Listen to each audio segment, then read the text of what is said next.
መልከ ጼዴቅ የሚባለው የማን ካህን ነው? የጌታ ካህን ነው። ክፍሉ የት ነው የሚገኘው? ዘፍጥረት መጽሐፍ ምዕራፍ 14 ላይ ታገኙታላችሁ። ዘፍጥረት 14 ላይ ሄዳችሁ ስታነቡት ይህንን ካህን ታገኙታላችሁ ማለት ነው። ኦኬ፣ ሕገ ኦሪት ላይ ማን ነበሩ ካህናት? ካህናት ማን ነበሩ? ሕገ ኦሪት ላይ ካህናት ማን ነበሩ?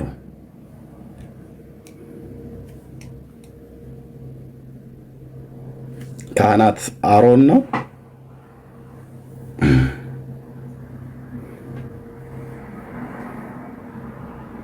እሺ አሮን ብለዋል። ካህናት እነማን ነበሩ?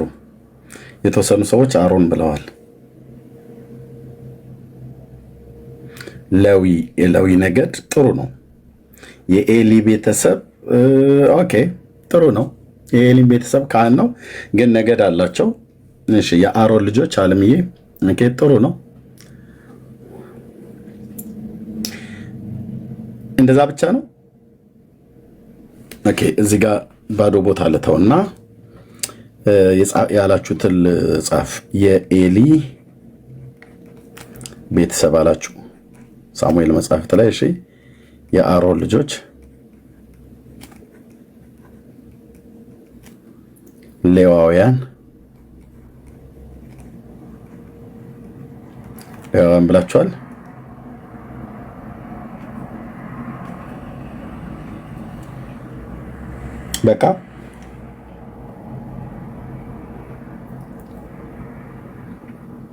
በቃ ወገኖች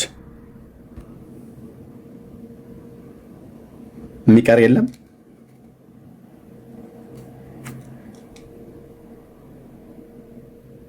ቴንክ ዩ እህትየው ሜርሲ። እስራኤል ሁሉ አለች። ዋው እስራኤል ሁሉ ካህናት ተብለው ተጠርተዋል። በዚህ በእስራኤል ዘር ውስጥ ግን ሌዋውያንን ታገኛለህ፣ የአሮንን ልጆች ታገኛለህ፣ የኤሊ ልጆች ታገኛለህ፣ ራሱ ሳሙኤልንም ታገኛለህ። ሁሉንም ማለት ነው። ተባረክ የትየው እስራኤል ሁሉ መረጃ እስራኤል ሁሉ ካህናት ተብለው የተጠሩበትን መረጃ ነኝ።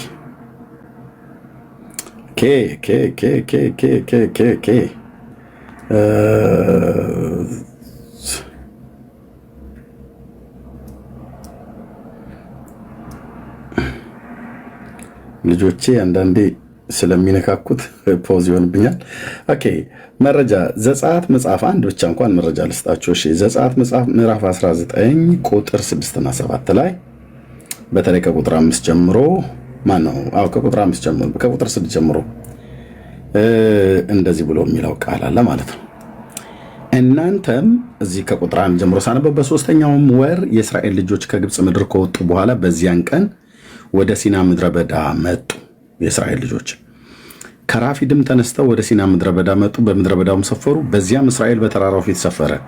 ሙሴም ከእግዚአብሔር ዘንድ ወጣ። እግዚአብሔርም በተራራው ጠርቶ አለው፣ ለያዕቆብ ቤት እንዲህ በል፣ ለእስራኤልም ልጆች እንዲህ ብለህ ንገር፣ በግብፃውያን ያደረግኩትን በንስርም ክንፍ እንደተሸከምኳችሁ ወደ እኔም እንዳመጣኋችሁ አይታችኋል። አሁንም ቃሌም በእውነት ብትሰሙ ኪዳኔንም ብትጠብቁ ምድር ሁሉ የኔ ናትና ከአሕዛብ ሁሉ የተመረጠ ርስት ትሆኑኛላችሁ። እናንተም ብሎ የሚላቸው ማን ነው? አጠቃላይ የእስራኤልን ሕዝብ ማለት ነው። እናንተም የካህናት መንግስት የተቀደሰም ሕዝብ ትሆኑኛላችሁ። ለእስራኤልም ልጆች የምትነግራቸው ቃል ይህ ነው ይላል። የማን መንግስት? የንጉሥ ካህናት ብሎ ጴጥሮስ በአንደኛ ጴጥሮስ መጽሐፍ ምዕራፍ 2 ቁጥር 9 ላይ አዲስ ኪዳን ላይ የተነገረው ባይዞ ከዚህ ኮት የተደረገ ቃል ነው። ቅዱስ ጴጥሮስ ከዚህ ነው የወሰደው። ስለዚህ የእስራኤል ሕዝብ ካህናት ተብለው ተጠርተዋል። አዎ ዘጸአት መጽሐፍ ምዕራፍ 19 ቁጥር 6 ላይ ማለት ነው። የእስራኤል ሕዝብ ሁሉ ዘጸአት 19:6 ማለት ነው። ሶሪ እዚህ ጭምልቅልቅ አድርጌ የጻፍኩት አይደል? ዛሬ ምን ሆኜ ነው? ነገር ኦኬ ይህንን ብለዋል። በሕገ ወንጌል ደግሞ ካህናት የተባሉት እነማን ናቸው? በሕገ ወንጌል ማለት አዲስ ኪዳን ማለት ነው። በአዲስ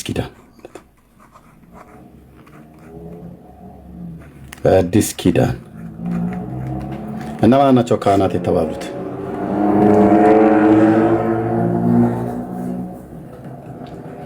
እነ መምሬ ዘርጋው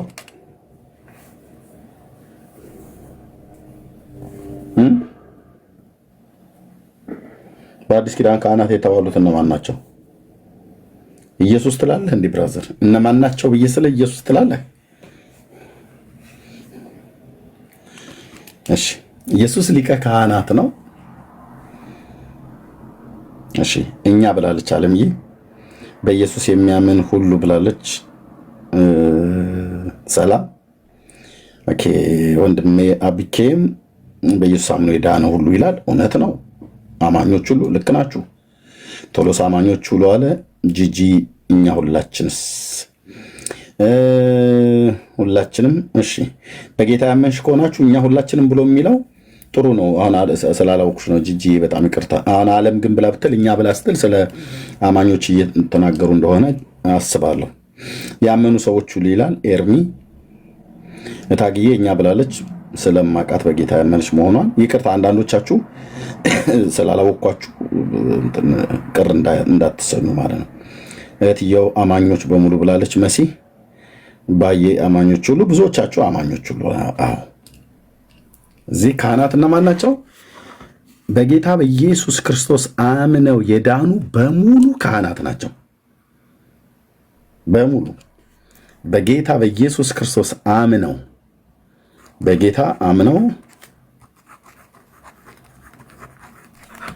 የዳኑ ሁሉ ካህናት ናቸው።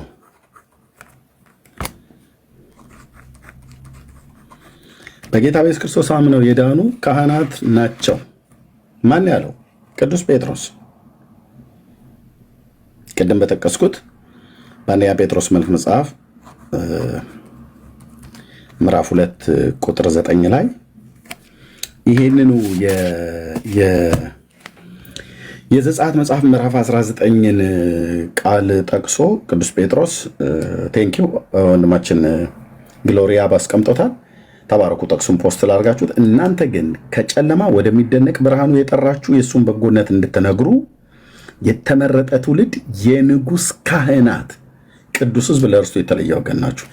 የንጉሥ ካህናት ብሎ የሚለውን እዚህ ደግሞ የካህናት መንግስት የተባለው ማለት ነው። ኦኬ እስራኤልን ካህን ነህ ብሎ ሲለው ምን እያለው ነው? ኦኬ እስራኤልን በዚህ ኪዳን ውስጥ ካህናት ናችሁ ብሎ ሲላቸው ምን እያላቸው ነው?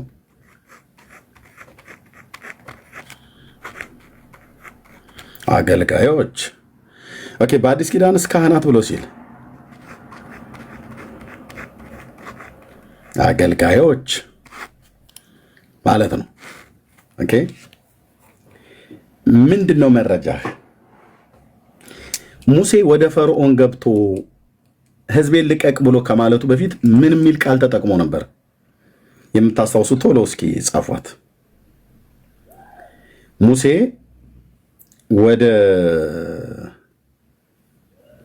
ወደ ፈርዖን ገብቶ ምን የሚል ቃል ተጠቀመ? እግዚአብሔር ምን ይልሃል ብሎ አለው?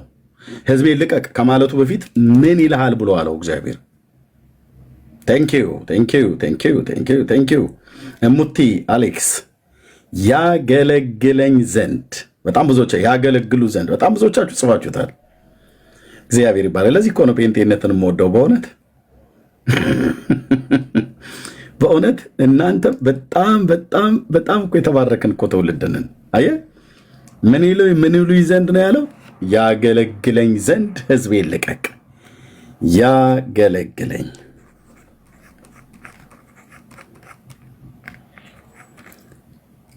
ያገለግለኝ ዘንድ ሕዝቤን ልቀቅ ብሎ ሲለው ስለ ነገዱ ስለ እስራኤል ሙሉ በሙሉ ነው ወይስ ስለ አሮን ብቻ ነው ጌታ እዚህ ጋር የተናገረው? ስለ እስራኤል ሕዝብ በሙሉ ነው የተናገረው። ስለዚህ እስራኤል ማለት ምን ማለት ነው? ካህናት ናቸው። ሕዝቡ አጠቃላይ ማለት አገልጋዮች ናቸው። ካህን ተብሎ ሲባል የግድ ዕጣን የሚያጥኑ ብቻ ማለት አይደለም። ልክ ነው። እንደሱም ደግሞ ለይቶታል። ዛሬ ትንሽ በደንብ ሰፋ አድርገን ብሉይ ኪዳን ላይና አዲስ ኪዳን ላይ በደንብ ነው የምንዋኝበት። ኦኬ። አዎ ቴንክ ዩ ጌታ ኢየሱስ ለዘላለም ስም ይቀደስ። ኦኬ። ያገለግለኝ ዘንድ ህዝቤን ልቀቅ ነው ብሎ ያለው እግዚአብሔር ለህዝቡ ለኔሽኑ በሙሉ ለእስራኤል በሙሉ ነው የተናገረው ማለት ነው። ልቀቅ ብሎ ያለው የአሮንን ቤት አይደለም። ልቀቅ ብሎ ያለው የኤሊም ቤተሰብ አይደለም። ልቀቅ ብሎ ያለው ሌዋውያኑን ነገዱን ብቻ ነጥሎ አይደለም። ሮቤልና እነ ይሳኮርን እነ ዛብሎንን ተዋቸው፣ ለዊን ብቻ ልቀቅልኝ አይደለም ብሎ ያለው ህዝቡ በሙሉ ነው ልቀቅልኝ ብሎ ያለው። ለምን? እንዲያገለግሉኝ። ማን ነው ባዩ? እግዚአብሔር በባሪያው በሙሴ አፍ ለፈርዖን ማለት ነው። ስለዚህ ካህናት ማለት አገልጋዮች ማለት ነው። ማንንም የሚያገለግሉት ያገለግሉኝ ዘንድ ብሎ ያለው እግዚአብሔር ነው የሚያገለግሉት። ካህናት ተብለህ አርሴማን የምታገለግል ከሆነ አንተ ወድቀሃል ብራዘር። የእመቤቴ ካህን ነኝ ይለኛል ይመጣል። ዳር ያስልህ፣ አትበጥብጠን፣ አትረብሸን፣ በንጹህ ውሃ ላይ ድፍረስ ነገር አታስገባ። ካህናት የማን ናቸው? የእግዚአብሔር አገልጋዮች ናቸው። የእግዚአብሔር አገልጋዮች ናቸው። እግዚአብሔርን ሲያገለግሉ የካህናት ስራቸው ምንድን ነው?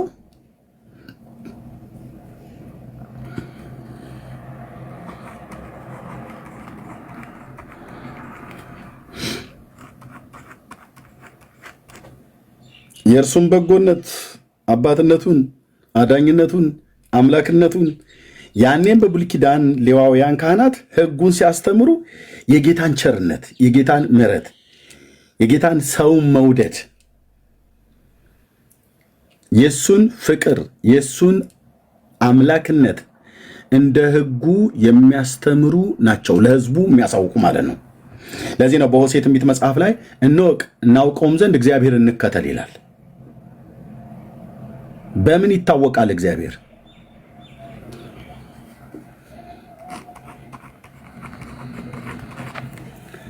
ማን ያስተምር?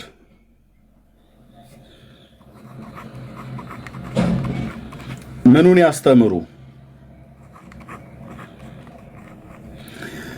ሕጉ ስለማ ተጽፏል? ሕጉ ስለ እርሱና ስለ እርሱና ስለ እሳቸው ስለ እነሱና ስለ እሷ ብሎ የሚል የለም። ቢጻፉም እንኳን ግለሰቦች እግረ መንገድ ነው የተጻፉት። አብርሃም ቢጻፍ እግረ መንገድ ነው የተጻፈው። የእግዚአብሔር ደግነት፣ የእግዚአብሔር ቸርነት፣ የእግዚአብሔር ምሕረት፣ የእግዚአብሔር ካህሊነት በአብርሃም ቤት ነው የተገለጠው ማለት ነው። ሕጉ ስለማን ነው የሚናገረው? ስለ እርሱ። እርሱ የተባለው ማን ነው?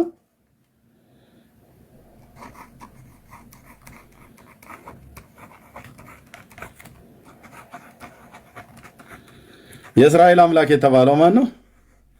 ንጉሳችን ነው፣ አዳኛችን ኢየሱስ ክርስቶስ። ስለዚህ ስለ እርሱ በጎነት፣ አዳኝነት፣ አምላክነት፣ ዘላለማዊ ሐሳቡን፣ ሰውን መውደዱን፣ ለቁጣ የዘገየ ምሕረቱ ግን የበዛ አምላክ መሆኑን፣ ታጋሽ መሆኑን ካህናቱ ያስተምራሉ። ምኑን? ሕጉን። በሕግ ውስጥ የእሱ በጎነት በተለይ በጣም ነው ደምቆ የተጻፈው። ወንድሞች እናቶች፣ ብሉይ ኪዳን ላይ ስለ ፍቅር አያወራም ብለው ይላሉ ወንድሞቼ። የብሉይ ኪዳን መጽሐፍት በትክክል ሰው ካነበበ የእስራኤል መዝሙሩ እኮ ቸር ነውና ምሕረቱ ለዘላለም ነውና እግዚአብሔርን አመስግኑት የሚል መዝሙር ነበረ። እንዲህ አይነት መዝሙር እንደውም ብሉይ ኪዳን፣ አዲስ ኪዳን ላይ ብዙ እኮ አንሰማም። አሁን በዚህ በእኛ በወንጌላውያን አማኞች ውስጥ ይዘመራል እንጂ እኮ ብዙ እኮ አይሰማም ነበር። ስለዚህ ካህናት ሕጉን ያስተምራሉ። እኛ ስንማር የእሱን በጎነት ነው የሚያስተምሩ ማለት ነው፣ በብሉይ ኪዳንም በአዲስ ኪዳንም። ኦኬ። ከነዚህ ውስጥ ግን እስራኤልን ሕዝቡን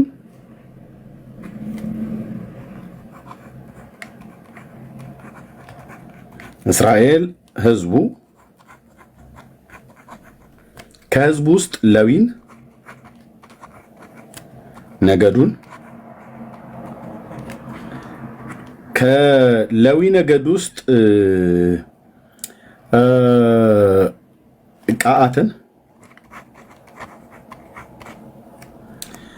ከቀዓት ውስጥ አንበረም እንበረም ነው እንበረም ከእንበረም ውስጥ አሮን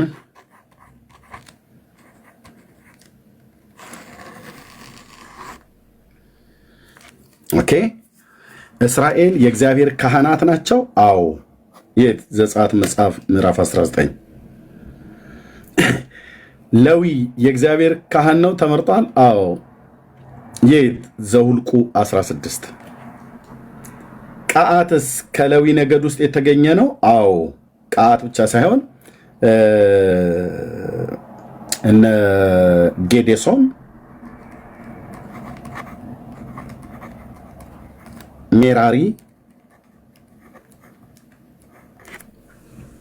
እነዚህ ሁሉ ናቸው። ግን ከቀዓት ቤት እንበረም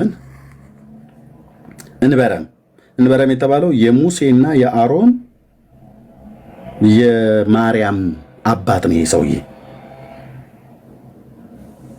የሙሴ የአሮን እና የማርያም አባት ነው። ከእነሱ ውስጥ አሮንን መረጠ ማለት ነው እግዚአብሔር። ልብ በሉ፣ ህዝቡ ሁሉ ካህናት ተብለዋል። ዘጸአት 19 ላይ ሌዊም ካህን ተብሏል።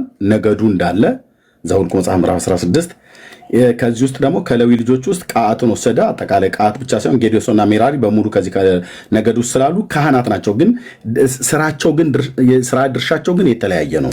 እነዚህ ሶስቱ አባቶች ቢኖሩም የስራ ድርሻቸው ግን የተለያየ ነው። የእነሱ ልጆችና የልጅ ልጆቻቸው ሁሉ ጭምር በሙሉ ማለት ነው። ኦኬ። ከነዛ ውስጥ ግን እንበረምን መረጠና ከእንበረም ውስጥ አሮንም ማለት ነው። አሮን ምንድን ነው?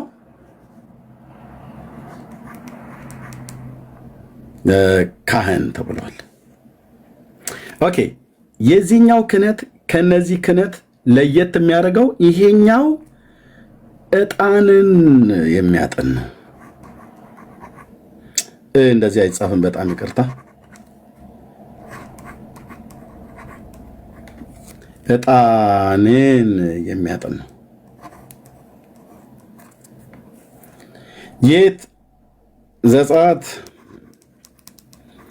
28 ከአንድ ጀምሮ ማለት ነው።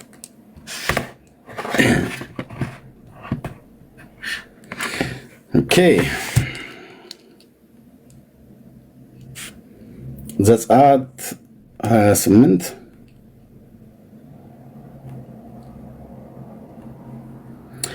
አንተም አሮንን ወንድም አሮንን ከእርሱ ጋር ልጆቹን ከእስራኤል ልጆች መካከል ለይተህ ካህናት የሆኑልኝ ዘንድ ወደ አንተ አቅርብ። አሮንን የአሮንን ልጆች ናዳብ፣ አብዲዩን እና አልዓዛር ኢታምርን አቅርብ አለው። 4 ልጆች ነበሩት አሮን፣ 4 ወንዶች ልጆች ነበሩት። ናዳብ፣ አብዲዩና ኢታምር አልዓዛር ኢታምር ነበሩ ማለት ነው። ኦኬ። እነዚህን አቅርብ። የተቀደሰውን ልብስ ለክብርም እና ለጌጥ እንዲሆን ለወንድም ለአሮን ስራለት አለው። አንተም ካህን ሆኖ እንዲያገለግለኝ አሮንን ቅዱስ ይሆን ዘንድ ልብስ እንዲሰሩለት የጥበብን መንፈስ የሞላሁባቸው በልባቸው ጥበበኞች ለሆኑት ሁሉ ተናገር አለ። ሎክ ወንድሞች እናቶቼ፣ ይሄ ካህን ይሄ አሮን ከነዚህ ከ4 ወንዶች ልጆቹ ጋራ በእግዚአብሔር ፊት ካህን ይሆን ዘንድ ሲያገለግል ዝም ብሎ ያሻውን ጥብቆ ለብሶ አይደለም የሚያገለግለው።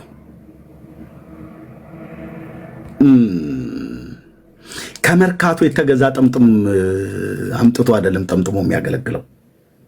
ያኔ መርካቶ የሚባል በዛ ዘመን ባይኖርም በእነሱ አባባል፣ በእነሱ አገር፣ በእነሱ ቋንቋ ማለት ነው። ማለት ከመንገድ ላይ ወይ ደግሞ የሆነ ቡቲክ ሄደህ ገዝተህ ባመጣው ወይ ከህንድ ሀገር ባስመጣው ብልጭልጭ ጨርቅ ምናምን ነገር እንደዛ አይደለም የሚያገለግለው። ምን አለው ጌታ? ካህናት የሆኑልኝ ዘንድ ቅባልኝ፣ ወንድሞቹን እሱን ለይልኝ ብሎ ካለ በኋላ ቅዱስ ይሆን ዘንድ ልብስ እንዲሰሩለት ልብስ እንዲሰሩለት ለካህኑ ልብስ እንዲሰራለት፣ አዎ ልብስ እንዲሰሩለት የጥበብን መንፈስ የሞላሁባቸው። ልብስ ለመስራት የጥበብ መንፈስ መሙላት። አዎ ቴንኪው ጌታዬ፣ ቴንኪው ጌታዬ፣ ቴንኪው ጌታዬ። የጥበብን መንፈስ ልብስ ለመስራት ምን ምን ያስፈልጋል ጌታ ማባከን አይሆንም እንዴ መንፈስህን ለምን እንደዚህ ትሞላቸዋለህ ብሎ ያለውም የለም። ማባከንም አይደለም።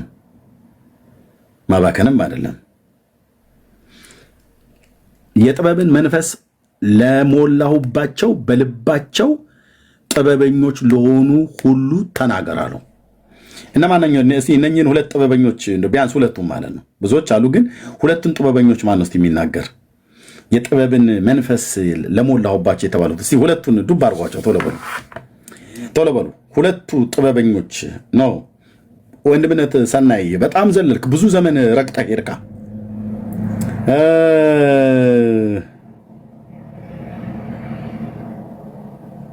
ኦኬ እህትየው ሀና ከአውስትራሊያ ሶሊ። ኦኬ አንደኛው ማን ነው? ኤልያብ ነው።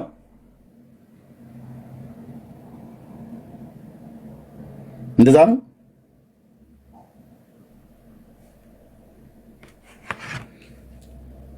ባስልኤል ባስልኤል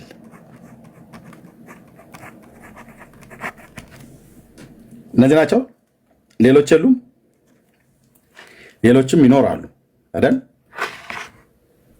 ሰለሞን በኋላ ነው። ሰለሞን በጣም ብዙ ዘመን ሄዳችሁ ወንድሞች፣ ወንድምነት ሰናይም በጣም ብዙ ዘመን ሄዳችሁ እዚህ ጋር ከተነገረበት በጣም ብዙ የ480 ዓመት ዘላችሁ ሄዳችኋል ወደፊት። ቸኮላችሁ። ጥሩ ነው ግን ቸኮላችሁ ትንሽ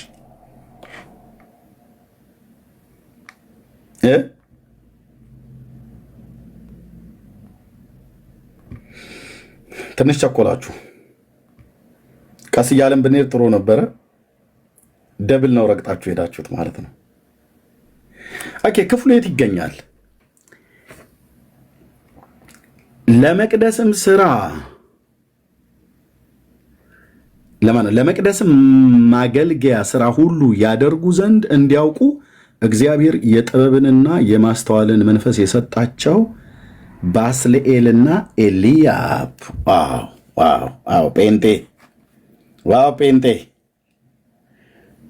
ቅድም ባስልኤልና ኤልያብ ያላችሁ ሰዎች ትክክል ናችሁ ማለት ነው። ማንን? ባስልኤልና ኤልያብ በልባቸው ጥበበኞችን ሁሉ እግዚአብሔር እንዳዘዘው ሁሉ አደረጉ ይላል። ዋው ምዕራፍ 31 ቁጥር 1 እግዚአብሔርም ሙሴን እንዲህ ብሎ ተናገረው። ከይሁዳ ነገድ የሆነውን የኡሪን ልጅ ባስልኤልን በስሙ ጠርቸዋለሁ ይላል።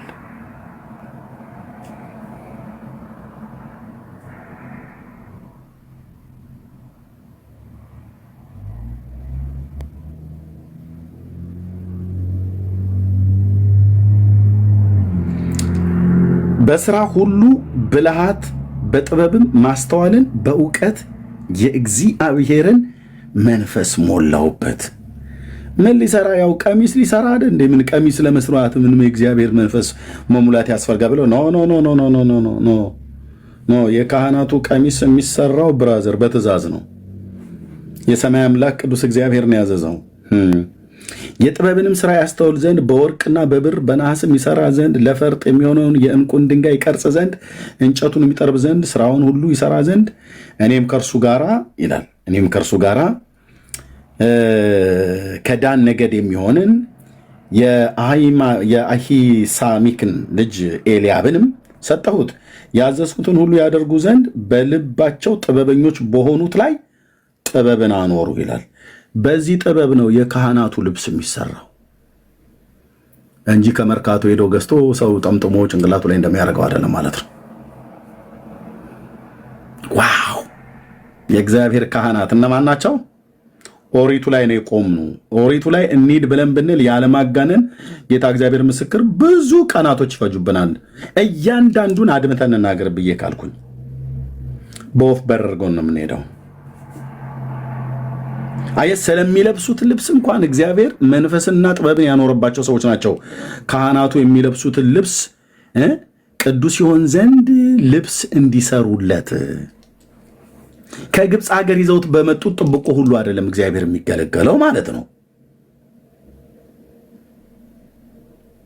መንፈሳዊ ትርጉሙን ተውና ቀጥታ በወረደው እንኳን ከግብፅ ሀገር በመጣ ግብፅ ሀገር በገዙት ወይ ከግብፅ ሀገር በማረኩት ልብስ ማነው ስጦታ አድርገው ሰጧቸው አይደል? ብራቸውን ወርቃቸውን ምናምን ሰጧቸው አይደል?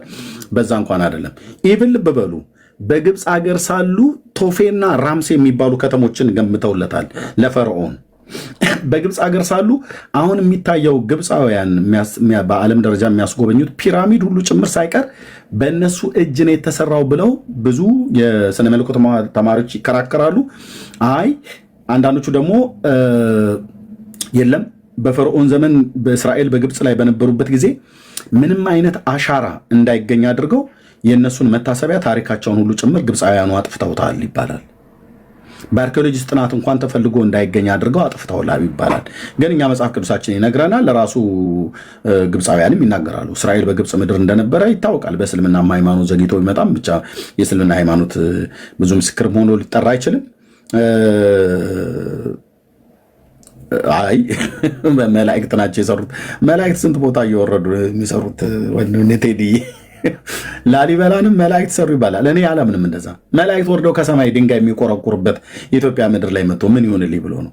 የሰለሞንን ቤተ መቅደስ እንኳን መላእክት አልሰሩትም፣ እንኳን አይደለም ላሊበላንና ወይ የግብፃውያንን ፒራሚድ ማለት ነው። እሱ ቴዲ ያው ነገሩ አንተም አውቀህ ነው ታስለፈልፈ የፈልገህ ነው። መላእክት ናቸው የሰሩት።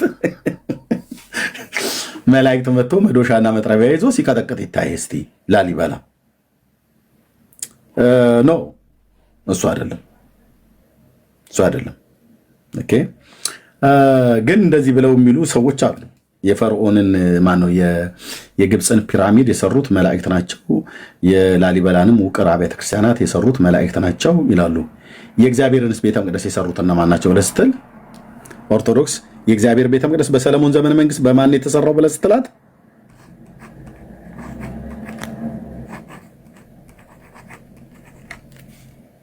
ታውቃለች። ኦርቶዶክስ ነች የምትለው የእግዚአብሔር ቤተ መቅደስ በሰለሞን ዘመን በማን ተሰራት ብለህ ስትላት የእሷን ላሊበላን በመላእክት ተሰራ ትላለች። የእግዚአብሔርን ቤተ መቅደስ ግን በሰይጣን ተሰራ ትላለች። የተጻፈ የተጻፈ የተጻፈ የተጻፈ ኦኬ እሺ መምህር ድል በድል ሕማማተ መስቀል ላይ ሕማማተ መስቀል ላይ ማለት ነው። ኦኬ ሰለሞን 700 ናቸው ቁጥሮቹ። እነዚህ አጋነት ናግባና ማውራት እንችላለን፣ ችግር የለውም። ናግባ መምህር ድል በድል ከቻልክ ናግባ አይልም ብለሃል እና ከቻልክ ናግባ፣ ችግር የለውም።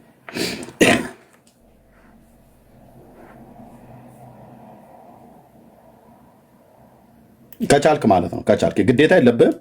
አይልም ብለህ ስላልክ ገብታ አሳይሃለሁ፣ ባትገባም ግን አሳይሃለሁ። ቀበሌ ነህ? እሺ ችግር የለውም። እሺ አይልም ብሎ ስላለ ላሳየው፣ ለእሱም ብቻ ሳይሆን ለሌሎቻችሁም ሁሉ ጭምር ማለት ነው። እንደማሏሽ መድኃኔዓለም ምስክር። ሕማማተ መስቀል ይኸው ሕማማተ መስቀል ላይ በዚህ መዝገበ ጸሎት በሚባለው ላይ ሕማማተ መስቀል ላይ እንደዚህ ይላል። ኦኬ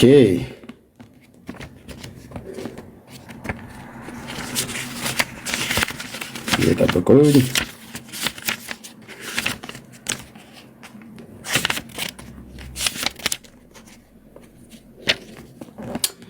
ኦኬ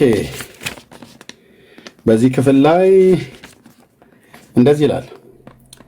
ሰለሞን ቤተ መቅደስን ሲሰራ እንደ ባሪያ እንደ ሰራተኛ ማለት ነው የሚገዛቸው 700 ልቡሳነ ስጋ አጋንንት ማለት ሰይጣን ማለት ነው ነበሩትና እንጨትን ቆርጣችሁ አምጡ ቢላቸው ሊቆርጧት በሄዱ ጊዜ እንደ እሳት ፈጀቻቸው። እንዲህ ያለች እንጨትን አግኝተናል፣ ልንቆርጣት ብንሄድ እንደ እሳት ፈጀችን አሉ። ሰው ሰዶ አስቆርጦ አስመጣው። መድረክ ቢያደርገው ረዘመው፣ መቃን ቢያደርገው አጠረ። እንዳይቆርጠው አሳዝኖት በአደባባይ አኖረው። የኢትዮጵያ ንግሥት ማክዳ የምትባል ዘንዶ ስታስገድል ደሙ ሲነካት በእግሯ እንደ ፍየል ቀንድ ያለው ወጥቶባት ነበርና ለሰለሞን ጥበብ አይቼ የእግዚአብሔር እግሬንም ተፈውሼ ልምጣ ብላ ብዙ ሰራዊትን አስከትላ ኢየሩሳሌም ሄደች ይላል። ከዛ ወሆረት ንግሥተ አዜብ ከመጥርሃዩ ጠቢቡ ለሰሎሞን እንዲል ይላል ማለት ነው። ሰለሞን ቤተ መቅደሱን ሲሰራ እንደ ባሪያ የሚገዛቸው እንጨት የሚያስቆርጣቸው ድንጋይ የሚያስፈልጣቸው ስንት አጋንንቶች ነበሩ ይላል? 700። ይሄ ግዕዝ ቃል ነው። ያው መምህር ድል በድል ታውቀዋለህ።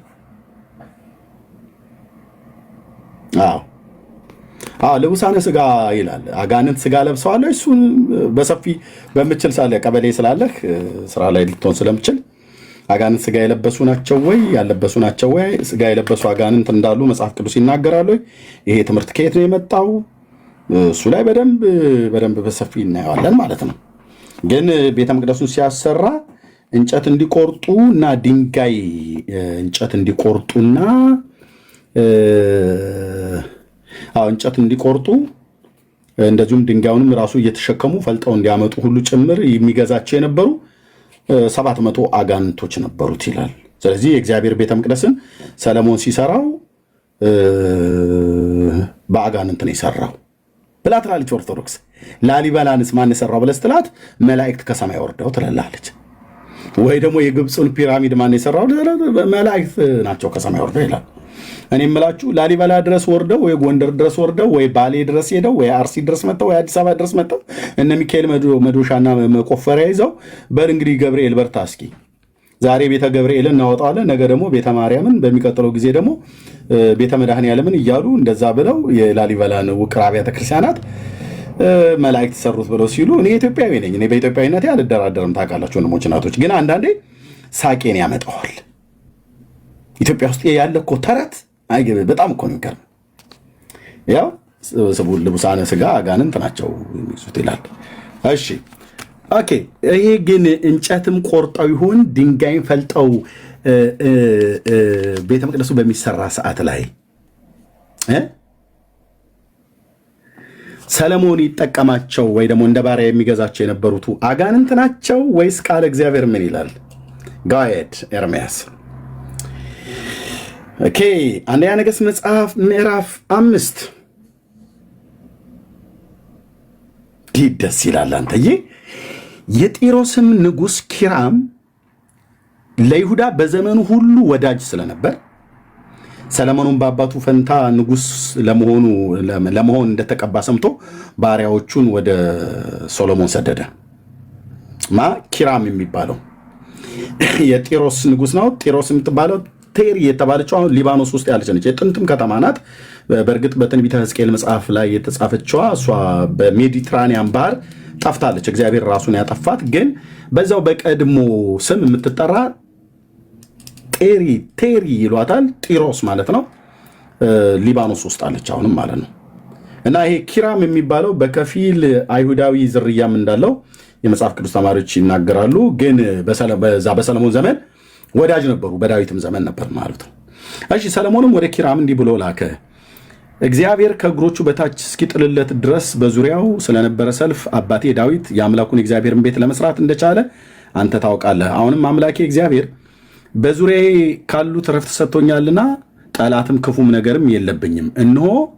እነሆም እግዚአብሔር ለአባቴ ለዳዊት በአንተ ፈንታ ልጅህን ላይ ዙፋንህ ላይ የማስቀምጠው ልጅ እርሱ ለስሜ ቤት ይሰራል ብሎ እንደነገረው ለአምላኬ ለእግዚአብሔር ቸው የሊባኖስን ዝግባ ቆርጣ ያመጡት እነማን ናቸው? አሁንም ከወገኔ እንደ ሲዶናውያን እንጨትን መቁረጥ የሚያውቅ እንደሌለ ታውቃለህና የዝግባ ዛፍ ከሊባኖስ ይቆርጡልኝ ዘንድ ባሪያዎችህን እዘዝ። ባሪያዎቼ ከባሪያዎችህ ሁሉ ጋራ ይሁኑ፣ የባሪያዎችንም ዋጋ እንደተናገርከው ሰጠዋለሁ አለው። ሲዶናውያኑ የሚባሉ ሰዎች ናቸው። እነዚህ ሲዶናውያን የት ነው ያሉት? አሁንም እዛው ሊባኖስ ውስጥ ማለት ነው። ጢሮስ እና ሲዶና ሁለት ከተሞች ናቸው የተጠሩት። ልብ በሉ፣ ሲዶና፣ ጢሮስ። ይሄ በጌታም ዘመን በጌታ በኢየሱስ ክርስቶስ ዘመን በስጋ ወራት በምድር በነበረበት ሰዓት ላይ ሰዎች ከሩቅ ሀገር ከጢሮስና ከሲዶና ሁሉ ዝናውን ሰምተው መጥተው ነበር ብሎ የሚለው የአሕዛብ ሀገር ነው። ሊባኖስ የሚባለው አሁን ሊባኖስ ተብሎ የሚጠራው ድሮም ሊባኖስ ነው ተብሎ የሚጠራው ከዛ ነው። እነዚህ ሁለት ከተሞች የባህር ዳር ከተሞች ናቸው፣ የወደብ ከተሞች ናቸው። ዛሬም ጭምራሉ። ከፈለግን የሊባኖስን ካርታ አምጥቼ አሳያችኋለሁ ማለት ነው። እና እነዚህ ሲዶናውያኑ እንጨትን መቁረጥ የሚያውቅ እንደሌለ እንደ ሲዶናውያን በእንጨት ቆረጣ ይታወቃሉ። የሊባኖስን ዝግባ እንዴት መድምደው እንደሚጥሉት እንዴት ቆርጠው ግንድላውን እያገላበጡ በባህር በኩል በሜዲትራኒያን በኩል አድርገው እንዴት እንደሚያመጡት ሁሉ በጣም ጥበብ አላቸው ሰዎቹ። ከድሮም ጀምሮ የተካኑ ናቸው። በተፈጥሮ ሕግ እግዚአብሔር እንዲህ አይነት ነገር ሰጥቷቸዋል። እነዚህ ሲዶናውያን የሚባሉት ሊባኖሳውያን ማለት ነው። ወይ ጉድ!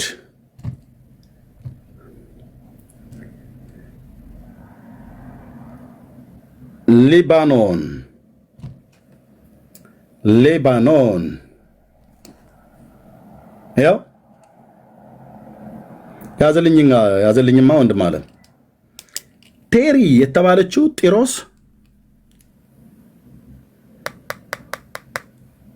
እችት ያኔም አሁንም ጢሮስ የተባለችዋ በነ ሕዝቅኤል ዘመን ትንቢት የተነገረላት ከተማ እዚህ ባህር ውስጥ ጠፍታለች። በባህር ተከድና ጠፍታለች። ግን በዛው መሳ ለመሳ እዚህ የብሱ ላይ የወደብ ከተማ ናት። እቺ ነጥብ የምታዩት እነኚህ 3 ነጥብ የምታዩት እዚህ ጋር ሾጠጥ ያለች ነች። እዚህ ውስጥ ሊኖሩ ይችላሉ። አይ ቲንክ አሁን በጦርነቱ ምክንያት ደቡባዊ ግዛት ስለሆነ ለእስራኤል የሀያቶላ ክንፍ የተባለው ሂዝባላ የተባለው እዚህ አካባቢ ስለሆነ አሁን እየተደበደበ ያለው ምናልባት ከዚህ አካባቢ ካለቀቁ በስተቀር እዚህ የሚኖሩ አበሾች ሊኖሩ ይችላሉ። እዚች ከተማ ውስጥ በማዳም ቤት የሚሰሩ እህቶቻችን ማለት ነው፣ የተከበሩ እህቶቻችን። ኦኬ ጢሮስ፣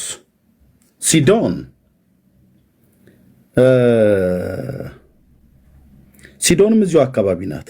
ጎን ለጎን አብሬ እንደዚህ ላሳያችሁ፣ በዚህ ላሳያችሁ። ቆይ ያው ቴሪ ማለት ጢሮስ ማለት ነው። ሲዶን ማለት ሲዶን፣ ቤሩት እችት። ኦኬ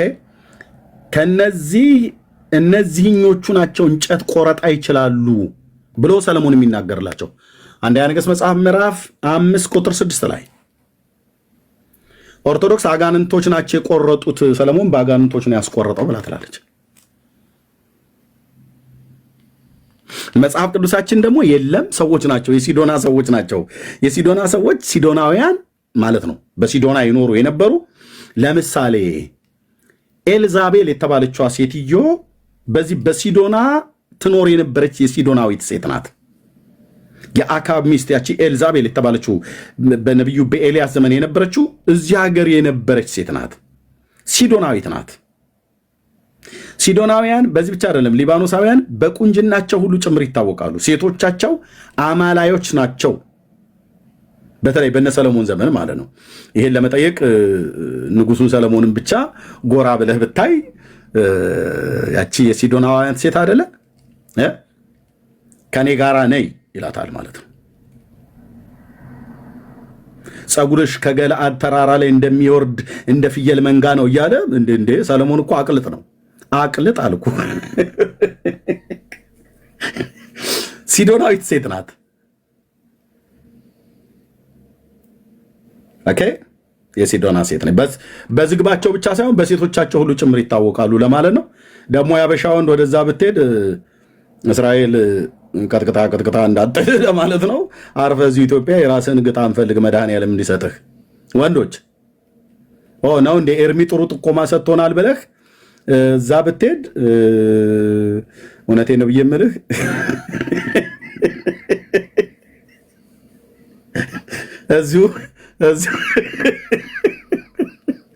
እዚሁ ሀገርህ መድኃኒዓለም የሰጠህን ቀራርም ብራዘር የተሰጠህን ይዘህ በዛው አንጎላጭ እንጂ እዛ ሀገር ረጃጅም ሴቶች አሉ ብሏል ኤርሚያስ ሲያስተምር ሰምተናል።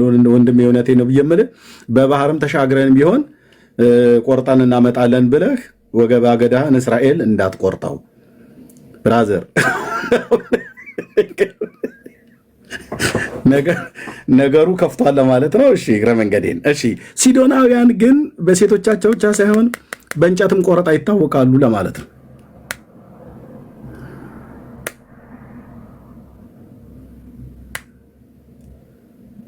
ኦርቶዶክስ አጋንንቶች ናቸው የቆረጡት። ሰለሞን ቤተ መቅደስን ሲሰራ እንደ ባሪያ የሚገዛቸው 700 ልቡሳነ ሥጋ አጋንንት ነበሩ። እንጨቱን ቆርጣችሁ አምጡ ቢላቸው አለችልህ።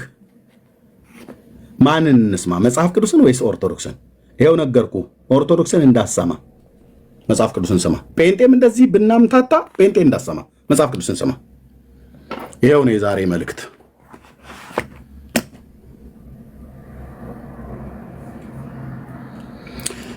ኦኬ አንተ ታውቃለህ አለው። የሊባኖስን ዝግባ ዛፍ ከሊባኖስ ይቆርጡልኝ ዘንድ ባሪያዎችን እዘዝ፣ ባሪያዎችን ከባሪያዎች ጋር ይሁኑ፣ ባሪያዎችን ዋጋ እንደዛው እሰጣለሁ ብሎ አለው ይላል። ኦኬ የት? ሲዶን። የዚህ ከተማ ተወላጅ የሆኑ የዚህ ሀገር ተወላጅ ሰዎች ናቸው የሊባኖስን ዝግባ ቆርጠው ቤት እንዳመጡ ታውቃላችሁ። በዚህ በየብሱ ተሸክመው አይደለም በባህሩ ላይ እየጫኑ ነው። ከዛም ኪራም የሰሎሞን ቃል ሰምቶ እጅግ ደስ አለው። በዚህ ታላቅ ሕዝብ ላይ ጥበበኛ ለዳዊት የሰጠ እግዚአብሔር ዛሬ የተመሰገነ ይሁን አለ። ኪራምም የላክልኝንም ሁሉ ሰማው። ስለ ዝግባውና ስለ ጥዱ እንጨት ፍቃድን ሁሉ አደርጋለሁ። ባሪያዎቼ ከሊባኖስ ወደ ባህር ይጎትቱታል። አየህ፣ ዝም ብዬ አይደለም ባህር ያልኩህ። ባህሩ የትኛው ነው? ይኸው ሜዲትራኒያን ባህር። እዚህ የሊባኖስን ግንዲላ በጣም ትልልቅ ዝግባዎች፣ ጥድ፣ ባርሰነት፣ አስታ የሚባሉ እንጨቶች ማለት ነው። አሁን አብዛኛው ህዝብ አያውቀውም ይሄንን። ምንድነው ባርሰነት ምናምን ነገር ብሎ ሊል ይችላል። ጥድ፣ ዝግባ፣ ባርሰነት፣ አስታ የሚባሉ እንጨቶችን በተለይ በትንቢተ ኢሳይያስ መጽሐፍ ምዕራፍ 60 ላይ ይህን ቃል ይናገረዋል። ከዛ ሁሉ ጭምር ነው የመጣው ማለት ነው። እና ምን አለ? ባሪያዎቼ ከሊባኖስ ወደ ባህር ይጎትቱታል። ከዛስ እኔም በታንኳ አድርጌ በባህር ላይ እያንሳፈፉ አንተ እስከወሰንከው ስፍራ ድረስ አደርስልሃለሁ። በዚያም እፈታዋለሁ። አንተም ከዚያ ታስወስደዋለህ። አንተም ፍቃዴን ታደርጋለህ። ለቤቴም ቀበለብ የሚሆን ትሰጠኛለህ ብሎ ወደ ሰለሞን ላከ ይላል። ሎክ ኦኬ። እንጨቱን ተሸክመው ከዚህ ከሊባኖስ ወዴት ነው ያመጡት? አንዳንዶች እንደሚናገሩት እስከ ኢዮጴ ድረስ አምጥተውታል። ኢዮጴ ማለት የአሁኗ ቴል አቪቭ ማለት ነው። አሁን ኢራን በሚሳኤል የምትደበድበው ከተማ ማለት ነው። አንዳንዶቹም ደግሞ እንደሚናገሩት እስከ ቂሳሪያ ከተማ ድረስ ማለት ነው። የቂሳሪያ ከተማ ከቀርሜሎስ ተራራ አካባቢ ላይ ያለ ነው። ጥንታዊ ከተማ ነው። ጳውሎስ በቂሳሪያ ነበረ። በቂሳሪያ ኢጣሊቄ የመቶ አለቃው የተባለው ቆርኔሌዎስም ይኖርበት የነበረ ነው። አሁንም እነማን አሉበት ይለፈኝ። ኦኬ ብቻ ያሞኔህ እስከ ቂሳሪያ የሚሆን እስከ ቴልአቪቭ እስከ አኮም ድረስ ያምጡት።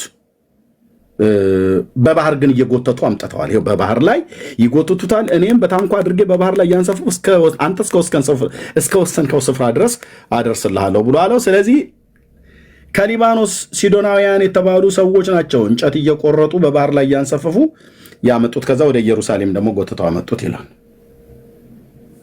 ኦርቶዶክስ እግዚአብሔር ኦርቶዶክስ አልተገናኙም። ኦርቶዶክስ የእግዚአብሔር ቤተ መቅደስ በሰይጣን የተሰራው እንጨቱ የተቆረጠው በሰይጣን፣ ድንጋይ የተፈለጠው በሰይጣን ነው ትላለች። ቁጥር 13 ለምን አላነበውም ግን እናንተዬ? እዚህ ጋር ወረድ ብዬ ሳላነበውማ ባልፍ በጣም ባይዘዌ ከመጽሐፍ ቅዱስ ውስጥ አንዱ በጣም የበራልኝ የመጽሐፍ ቅዱስ ክፍል ብዬ የምለው ይሄ ነው። ራሱን የቻለ ትምህርት አለው። ባይዘዌ ይሄ አንደኛ ነገሥት መጽሐፍ ምዕራፍ 13 ምዕራፍ 5 ጌታ ከረዳን በሌላ ጊዜ እንማረዋለን። በአዲስ ኪዳን ከአዲስ ኪዳን ትምህርት ጋር አገናኝተን በዚህ አጋጣሚ እስከ ዛሬ ድረስ እኔ ትምህርት እዚህ ሶሻል ሚዲያ ላይ እንደዚህ በቀጥታ አስተምሬ አላውቅም። ኦኬ እሺ፣ ግን ጌታ ይረዳና እንማራለን። ኦኬ ሰለሞን እነዛ ድንጋይና እንጨት የሚቆርጡት በተራራ ላይ ድንጋይ የሚጠርቡት ስንት ባሮች ነበሩት ይላል? ኦርቶዶክስ 700 አጋንንት ነበሩት ብላለች።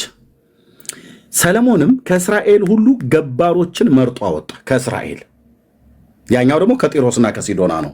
ኪራም የሚባለው ከዚህ ከጢሮስና ከሲዶና፣ ሰለሞን ደግሞ ከእስራኤል ገባሮችን መርጦ አወጣ። የገባሮቹ ቁጥር 30,000 ሰዎች ነበሩ። ይደመራል እህት ዓለምዬ። በደንብ ነው የምንመታው። 30 ሺህ። ኦኬ። በየወሩ እያከታተለ ወደ ሊባኖስ 10 ሺህ ይሰድ ነበር። ከዚህ ከ30 ሺህ ማለት ነው። አንድ ወርም በሊባኖስ 2 ወርም በቤታቸው ይቀመጡ ነበር። አዶናሪምም አስገባሪ ነበረ። ሰለሞንም 70 ሺህ ተሸካሚዎች 70 ሺህ ተሸካሚ እንጨትና ድንጋይ የሚሸከሙ ማለት ነው። 80 ሺህም በተራራው ላይ የሚጠርቡ ጠራቢዎች ነበሩ። ለድንጋዩም ለእንጨቱም የሚሸከሙ ስንት?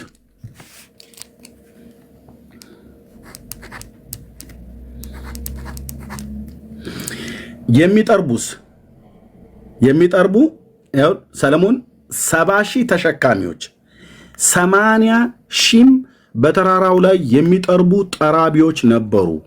80 ሺህ። ዛሬ ጥሩ ማትስ አስተማሪ ሆኜ እያንዳንድን አስተምርሃለሁ። 0 ሲደመር 0 0 ነው። እንደዚህ ቀለል እያደረግን እንሂድ እንጂ ይደመራል ማለት ነው። ሰለሞን ቤተ መቅደሱን ሲሰራ በስንት ሰራተኞች ነው የሰራው? ያው ቴንኪው ቲቸር አቱ ሂሳብ ጂኦግራፊ በሙሉ እኮ ነው። አየህ መጽሐፍ ቅዱሳችን ደስ እንደሚል ጂኦግራፊ ይነግርሃል፣ ቁጥር ይነግርሃል፣ ዘመን ይነግርሃል፣ ታሪክ ይደመራል።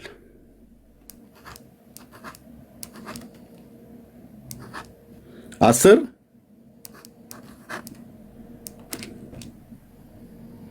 የእግዚአብሔር ቤተ መቅደስ ሰለሞን ሲሰራ ኦርቶዶክስ 700 ልቡሳነ ሥጋ አጋንንት ነው። 700 ወይስ ጋር ልቡሳነ ሥጋ አጋንንት ነበሩት። ኦርቶዶክስ ነች ባይዋ። መረጃ ይኸው። የእግዚአብሔር ቃል 180 ሺህ ሰዎች ስራው ላይ ተሳትፈዋል። ይሰማል። እዛ ማነ አዛጦንኛው መንደር ይሰማል ወይ? በአዛጦን በስራው ላይ ስንት ሺህ ሰዎች? 180 ሺህ ሰዎች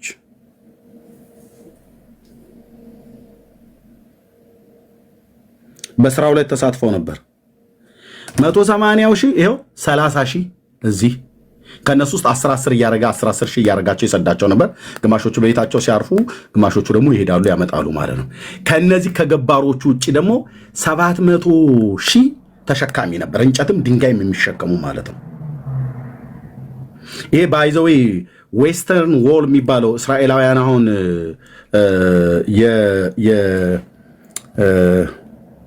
የጸሎት የሚያደርጉበት ማለት ነው። አይታችሁታል?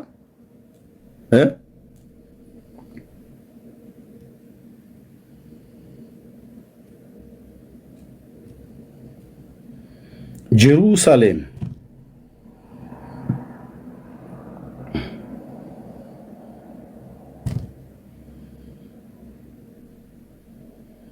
ክብር ለእግዚአብሔር ይሁን። ጀሩሳሌም ይታያችኋል። ይሄ ዌስተርን ሆል የሚባለው ምዕራቡ ግንብ ተብሎ የሚባለው አይሁዳውያን ናቸው። እዚህ የምታዩት አይሁዳውያን ጸሎት የሚያደርጉበት እነዚህ ድንጋዮች በሰለሞን ዘመነ መንግስት የተቀመጡ ድንጋዮች ናቸው።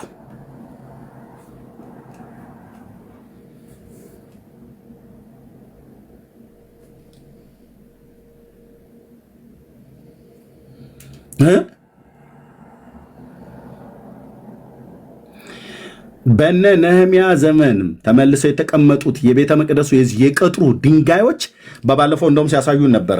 ከእስራኤል ትዝ ይላችሁ ከሆነ ማለት ነው። እዛ ከከተማው ነበሩ። እነ እህትየው ዕብራዊት ነበረች በቪዲዮ ላይ ሆነው ከዛ ሲያሳዩን ሁሉ ጭምር ማለት ነው። እዚህ እነዚህ ድንጋዮች በሰለሞን ዘመን መንግስት ሁሉ የተቀመጡ ድንጋዮች ናቸው። እነማን ናቸው የሰሩት? ሰይጣኖች ሳይሆኑ ኦርቶዶክስ እንደምትለው ሰዎች ናቸው። የሰዎቹ ቁጥር ስንት ነው? 180 ሺህ።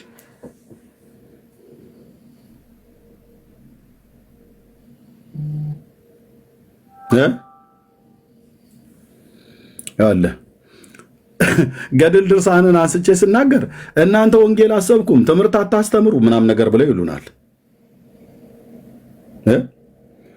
ስንናገር ደግሞ አንተ በሽተኛ ምናም ነገር እያሉ ይላሉ።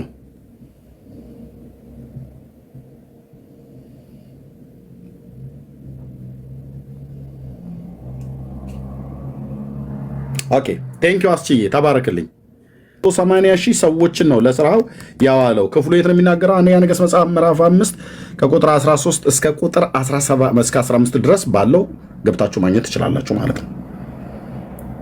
ይሄንን ስራ ይሰሩ የነበሩት እንጨቱንም ድንጋዩንም ለመቁረጥም ይሁን ከእስራኤልም ገባሮች አሉ። እንጨቱን ለመቁረጥ ደግሞ በተለይ ሲዶናውያን፣ እዚህ ሲዶናውያኑ እንጨት በመቁረጥ ይታወቃሉ። የዚያው የሊባኖስ ሀገር ሰዎች ናቸው የቆረጡት። ኦርቶዶክስ እንደምትለው አጋንንቶች አይደሉም። ላሊበላን መላእክት ሰራው፣ የሰለሞን ቤተ መቅደስ አጋንንት ሰራው ብሎ የሚለው ትምህርት ይሄ ተንሸዋረረ ክፉ ትምህርት ነው። እንዳትሰሙ።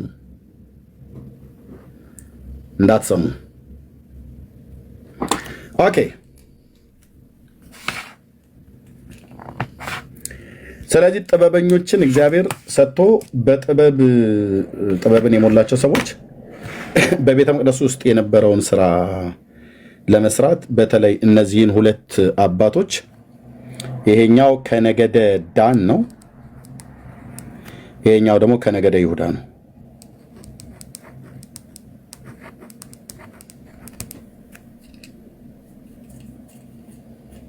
አዎ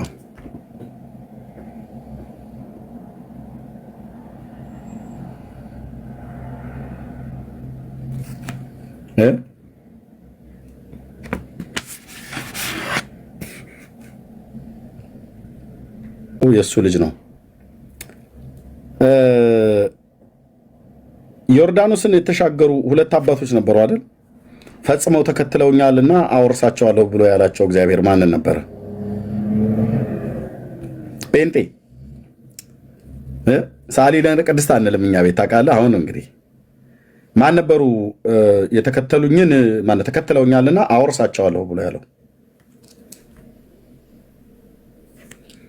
ካሌብና ኢያሱ አለ። ወንድምነት ቴድዬ ማለት ነው። አዎ ኦኬ። ካሌብና ኢያሱ ልብ በሉ እና ኢያሱ። ኦኬ። ይሄ ባስልኤል የሚባለው ልጅ የማን ልጅ ነው?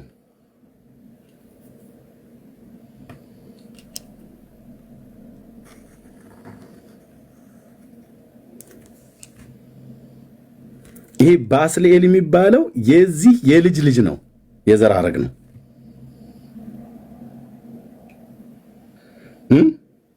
እሺ ሌላ ደግሞ አንድ ነገር ልንገራችሁና መለሳለሁ ወደ ካህናቱ ጋር። ከዚህ አባት ጋር አንድ ሰው አብሮ ይጠራል። ከሙሴ ጋር በተገናኘ ማና ማን ናቸው? አንዱን ጥሩት። ብሉይ ኪዳን ባህር ነው አልኩ ብራዘርዬ። አንዱ ቤተሰብ ጋር ብቻ እንቆማለን። ማና ማን ናቸው? የሙሴን ልናገሮች የሙሴን እጅ በመደገፍ ማማ ነበሩ ይላል።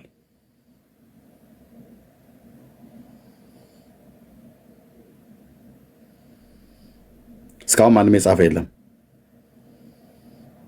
ማናማ ደገፉ ይላል። አላዛር ነው አይደለም?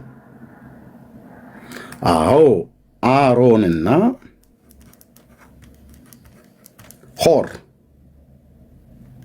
ሆር የሚባለው አባት ማለት ነው። ኦኬ እነዚህ ሁሉ ከነገደ ይሁዳ ናቸው።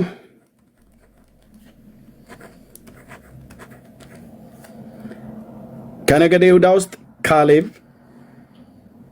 የካሌብ የዘር ሐረግ ልጆች ናቸው። ካሌብ ሁለት ሚስቶችን አግብቷል። የመጀመሪያዋ ሚስቱ አዙባ ትባላለች። የሁለተኛይቱ ሚስቱ ኤፍራታ ትባላለች። ኦኬ ከአዙባ ሳይሆን ኤፍራታ የምትባለዋ እናት ማንን ወለደች? ሆርን። የቱ ጋር ይገኛል ይሄ ነገር? አንደኛ ዜና መጽሐፍት ላይ ነው። ሄደን እንቆመቁመዋለን። ኦኬ፣ አንደኛ ዜና መጽሐፍ የኤስሮምም ትውልድ ይህ ነው ይላል። ኦኬ፣ የኤስሮም ትውልድ ይሄ ነው። ኤስሮምን የሚያውቀው ሰው አለ? የሚያስታውሰው ሰው አለ? አብርሃም ይስሐቅን ወለደ፣ ይስሐቅ ያዕቆብን፣ ያዕቆብ ይሁዳና ወንድሞችን ወለደ፣ ይሁዳም ከትዕማር ፋሬስን ወለደ፣ ፋሬስ ኤስሮምን ወለደ፣ ኤስሮምን ወለደ፣ ፋሬስ ኤስሮምን ወለደ ይላል። ማቴዎስ ወንጌል ምዕራፍ 1 ላይ ትዝ ይላችኋል። ኦኬ፣ በሌላኛው መጽሐፍ ላሳይ። በሌላ መጽሐፍ ቴንኪው መንፈስ ቅዱስ ለዘላለም ስም ይባረክ የናባት። ማቴዎስ ወንጌል ምዕራፍ 1 ላይ አብርሃም ይስሐቅን ወለደ፣ ይስሐቅ ያዕቆብን ወለደ፣ ያዕቆብ ይሁዳና ወንድሞችን ወለደ፣ ይሁዳም ከትዕማር ፋሬስና ዛራን ወለደ፣ ፋሬስም ኤስሮምን ወለደ። የኤስሮምም ልጆች ካሌብ ከሚስቱ ከአዙባ ከይትረአም ልጆችን ወለደ። ልጆቿንም ያሳር፣ ሶባብ፣ አርዶን ነበሩ። ማ ከምትባለዋ እናት አዙባ ከተባለችዋ እናት ካሌብ የሚባለው አባት እነዚህን 3 ልጆችን ወለደ። አዙባ ሞተችበት። ቁጥር 19 አንደኛ ዜና ምዕራፍ 1 ምዕራፍ 2 የትውልድ የዘር ሐረግ የሚጻፍበት ቦታ ወገኔ፣ እህት ዓለምዬ፣ ወንድም ዓለም እንዳትዘል። መዝለል የሚባል ነገር አቁም። ጴንጤ ሲዘል አያምርበትም። ማንበብ ነው። በደንብ ወጥረህ ነው ማንበብ ያለብህ። ኦኬ፣ አዙባ ሞተች ይላል። ካሌብም ኤፍራታን አገባ። ቅድም የጻፍኩልህ ማለት ነው። ባይዘዌ የልጄ ስም ነው ኤፍራታ። ሴቶች ልጆች የምትወልዱ ሰዎች ካላችሁ ኤፍራታ ብላችሁ ስም አውጡ። እንደዚህ አይነት ጥሩ ምን ማለት ነው ትርጉሙ? ፍሩትፉልነስ፣ ድርብ ፍሬያማነት ማለት ነው። የሰው ስም አንድ ሰው ተጠርቶባታል መጽሐፍ ቅዱስ ላይ። ካሌብ አዙባ ከሞተችበት በኋላ ኤፍራታን አገባ። እርሷም ሆርን ወለደች። ያው ኤፍራታ ሆርን ወለደች። የነብይ እጅ የሚደግፍ ብላቴና ማለት ነው። ጌታ ኢየሱስ ሆይ ለዘላለም ስም ይባርክ። ልጆቼ እንደዚህ ይሆኑ፣ ያንተን ባሪያዎች በዘመናቸው የሚደግፉ፣ በምድር ላይ የሰጠኸኝን እንግዳ ዘመን ጨርሼ ወደ አንተ መጣለሁ። ነገር ግን ልጆቼ አንተን ያገልግሉ፣ ልጆቻችን አንተን ያገልግሉ። አንተን ባያገለግሉ እንኳን አንተን ማገልገል የሚችሉትን እጃቸውን ይደግፉ። በገንዘባቸው፣ በሀብታቸው፣ በእውቀታቸው እግዚአብሔር በሰጣቸው ነገር አንተ የጠራሃቸውን ባሪያዎችን ይደግፉ። ኤፍራታ ሆርን ወለደች። ሆር አሮንና ሆር የሙሴን እጅ እንዳይደክም ይደግፉ የነበሩ ሰዎች ናቸው ማለት ነው። እንደ ዘመኑኛው የሚሳደቡ አልነበሩም፣ አገልጋይ ማለት ነው። ቴንኪው መንፈስ ቅዱስ።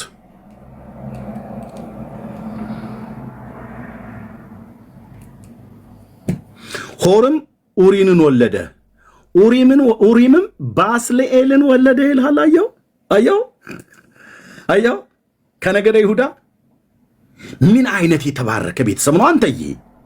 እዚህ የነብይ እጅ የሚደግፍ፣ እዚህ ደግሞ ጥበብን የሞላበት እግዚአብሔር ጥበበኛ የቤተ መቅደሱን ጩጩ አለኝ። ጌታዬ ስም ይባረክ። የኔ አባት እግዚአብሔር ሙሴ እንዲህ ብሎ ተናገረው። ከነገደ ይሁዳ የሆነ የሆርን ልጅ የኡሪ ልጅ ባስልኤልን በስሙ ጠርቼዋለሁ። በሥራ ሁሉ ብልሃትና ጥበብን ማስተዋልን በእውቀትም የእግዚአብሔር መንፈስ ሞላሁበት ይላል። አየህ ዘሮቻቸው በሙሉ የተባረኩ ናቸው። ይሄ አባት ነው የአሮንን ቀሚስና ልብሱን የሰራው። ካህኑ ጋር ነኝ እመለሳለሁ። በልባቸው ጥበበኞች የዘነጋሁት እንዳይመስላችሁ፣ ቅዱስ እግዚአብሔር ምስክር ነው። በመንፈስ ቅዱስ መነዳትን የእግዚአብሔርን ቃል ማገልገሉ ሳገለግል ቴንኪው አባዬ፣ ቴንኪው እኔ ጌታ፣ ያልናቀኝ ሕዝብን ያልናቅህ ለዘላለም ቅዱስ ስም የተባረከ ይሁን የኔ አባት። ኦኬ፣ ይሄ ባስልኤል የሚባለውን ነው ጥበበኛ የሆኑትን ጥበብና እውቀትን የሞላሁባቸውን ሰዎች ነው። አሁን ስንት ሰዓት ነው? ጥበበኛ የሆኑትን ሰዎች አኖሩ ይላል። በልባቸው ጥበበኞች የሆኑትን በእነሱ ነው አየህ የነ ሌዊ ቀሚስም ጥምጣምም የተሰራው። ዘጸአት ወደኋላ ብቻ 1-2 ምዕራፍ ስንሄድ አንተም አሮን ካህን አንተም ካህን ሆኖ እንዲያገልግለኝ አሮንን ቅዱስ ይሆን ዘንድ ልብስ እንዲሰሩለት የጥበብ መንፈስ የሞላሁባቸውን ሰው የጥበበኞችን ሰዎች ተናገር ብሎ አለው። ተናገረ። ምዕራፍ 28 እነዚህ ሰዎች እነማን ናቸው? ምዕራፍ 31 ሆርና ማነው ባስልኤልና ኤልያብ የሚባሉ ናቸው እነዚህ ሰዎች። ከዛ ምን አደረጉ? ሰሩታ። ምዕራፍ 36 ለመቅደስም መገልገያ ስራ ሁሉ ያደርጉ ዘንድ እንዲያውቁ እግዚአብሔር ጥበብና ማስተዋል የሰጣቸው ባስልኤልና ኤልያብን በቤተ መቅደስ ውስጥ ያለውን ታቦቱን፣ የህብስት ገበታውን፣ የዕጣን መሰዊያ፣ መቅረዙን፣ መጋረጃ፣ የካህኑን ልብስ፣ ኤፉዱን፣ ኡሪምና ቱሚም የሚባለውን ጥምጣሙን በሙሉ የሰሩት እነዚህ አባቶች ናቸው።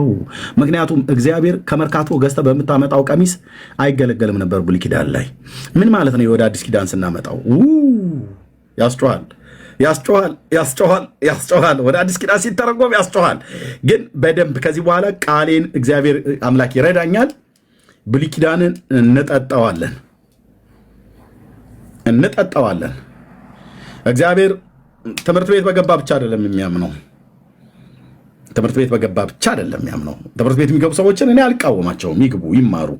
እግዚአብሔር እውቀትና ማስተዋል ነው የሰጣቸው። ይማሩ፣ ጌታ ይባረክ። ግን ትምህርት ቤት የገቡ ሁሉ ብቻ አይደሉም። እግዚአብሔር በቅን ልብ ቅረቡት እግዚአብሔርን። ወንድሞች እናቶቼ፣ ቴንኪው የኔ አባት። አረሳውም ጊዜውን አረሳው። በቅን ልብ ጌታን ቅረቡት። እሺ ልጆችሽ ከእግዚአብሔር የተማሩ ይሆናሉ፣ የልጆችሽም ሰላም ብዙ ይሆናል ብሎ እንዳለ በጣም እንደሚያስተምር ምስክር ነኝ። እውነት በዚህ ትውልድ መካከል ምስክር ነኝ። ይሄ ማለት ትምህርት ቤት አትግቡ፣ የገቡትም ዝም ብለው ደናቁርት ናቸው እያልኩ አይደለም። በፍጹም እንደዛ አልወጣኝም አልልም። ኦኬ። ሙሴም ባስልኤልና ኤልያብን እግዚአብሔር በልቡ ጥበብን ያደረገለት በልብ ጥበበኛ የሆነ ሰው ሁሉ ስራውን ለመስራት ይቀርብ ዘንድ ልቡ ያነሳሳውን ሁሉ ጠራቸው። እርሱም የእስራኤል ልጆች መገልገያ ያመጡ ዘንድ ማለዳ አደረገ ይላል። የመቅደሱን ስራ፣ ቀሚሱን፣ ጥምጣሙን፣ እያንዳንዱን ነገር እዚህ ጋር ሰሩት ማለት ነው። ካህናት እነማን ናቸው? ብሉይ ኪዳን ላይ ሌዊ የሚጠመጥመው ጥምጣም እንዳልኩ የሚለብሰው ቀሚስ ሁሉ የእግዚአብሔር መንፈስ ባደረባቸው ሰዎች የተሰራ ነው። ልብሱም ኤፉዱም እያንዳንዱ ነገር ትርጉም አለው። ጥምጣሙ ሁሉ ጭምር ሳይቀር። በጥምጣሙ ላይ የሚደረገው ደግሞ ከወርቅያ ቅጠል የተሰራ ሁሌ የምናገረው በጣም የእግዚአብሔር ሕዝብ ሁሉ አርማችን ሊሆን የሚገባ ማለት ነው። ሆሊነስ ቱ ዘ ሎርድ፣ ቅድስና ለእግዚአብሔር የሚል ማለት ነው። ቅድስና ለማ ወንድሞቼ ናቶቼ የሰይጣን መንግስቱ ለዘላለም በጌታ በኢየሱስ ክርስቶስም የፈረሰ ይሁን። ደግሞ ፈርሷል። ቅድስና ለማን? ለእግዚአብሔር።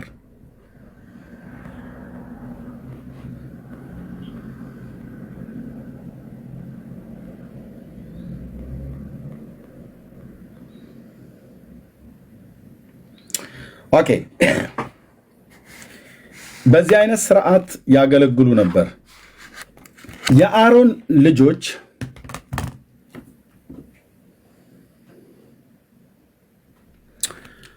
እስራኤል ሁሉ በሙሉ ህዝቡ ካህን ተብሎ ተጠርቷል። ዘጸአት 19 ላይ ቅድም አይተናል፣ ቁጥር 6 እና 7። ሌዊም በነገድ ደረጃ ካህን ተብሎ ተጠርቷል። ዘውልቁ መጽሐፍ ምዕራፍ 16 ላይ እዛ ክፍል ላይ ቃአትና ጌዴሶ ሜራሪን ይናገራል። የቃአትን ወገን በተለይ ይናገራል። እሱን ክፍል ማሳየት አለብኝ አይደል?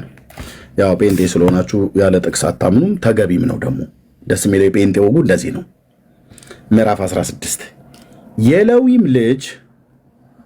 የሌዊም ልጅ የቃአት ልጅ የይስዓር ልጅ ቆሬ ባይዘው የቆሬም ወገን ራሱ ከነዚህ ናቸው።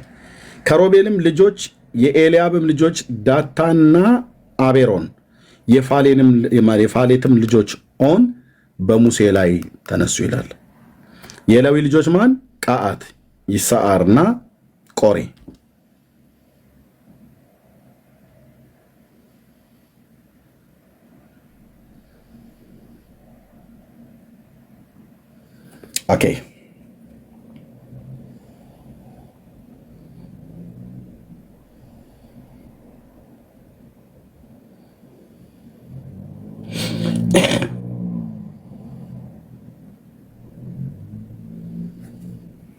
ኦኬ ኦኬ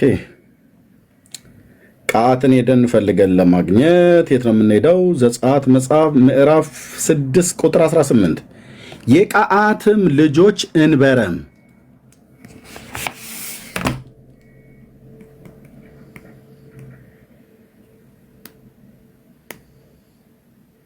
የቀዓትም ልጆች እንበረም፣ ይስዓር፣ ኬብሮን፣ ኡዙኤል ናቸው።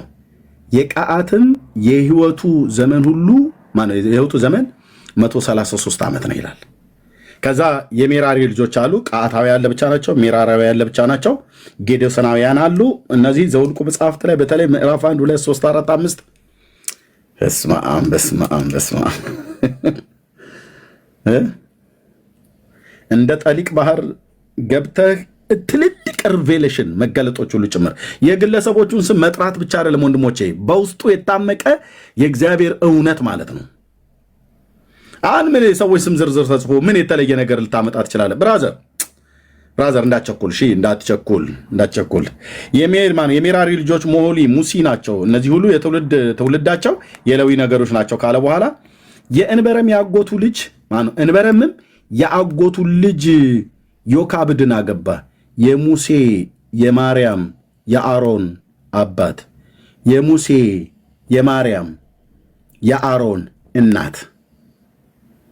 እናት አባት፣ የሙሴ የአሮን የማርያም እናትና ማነው? አባትና እናት ዮካብድ፣ አባት እንበረም። ዘውልቁ መጽሐፍ ማለት ዘጸአት መጽሐፍ ምዕራፍ 6 ቁጥር 20 ላይ የሙሴ የአሮን የማርያም አባት እንበረም እናታቸው ዮካብድ ያው አገባ ይላል። ያጎቱ ልጅ ነው ያገባው። አሮንና ሙሴን ወለደች። እንበረምም የህይወቱ ዘመን ሁሉ 137 ዓመት ነው ይላል። ለምንድን ነው ማርያምን እዚህ ጋር የተዋት? ማን ነው ይመልስልኝ? እዚህ ክፍል ላይ ሲጽፋት ለምንድን ነው ማርያምን የተዋት?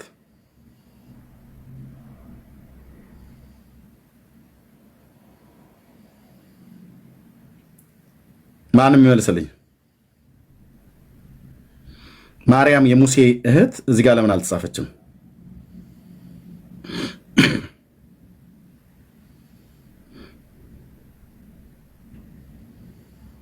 ነው ስላመፀች አይደለም። ሴቶች አይቆጠሩም። ጌታ አይነ ሳራ 7 ተባረክ ይሄታለ። ሴቶቹ አይቆጠሩም። ለዛ ነው እዚህ ጋር ያልተጻፈችው እንጂ የሙሴም ታላቅ ናት። እና እነዚህ ናቸው። እናትየዋ ዮካብድ እችት፣ አባትየው እንበረምየው። የዘር ሐረጋቸው ከየት ይቀዳል? ቀዓታውያን ማለት ነው። ቀዓት እንበረምን ወለደ። ቀዓት እስራኤል፣ ሌዊ፣ ቀዓት፣ እንበረም፣ አሮን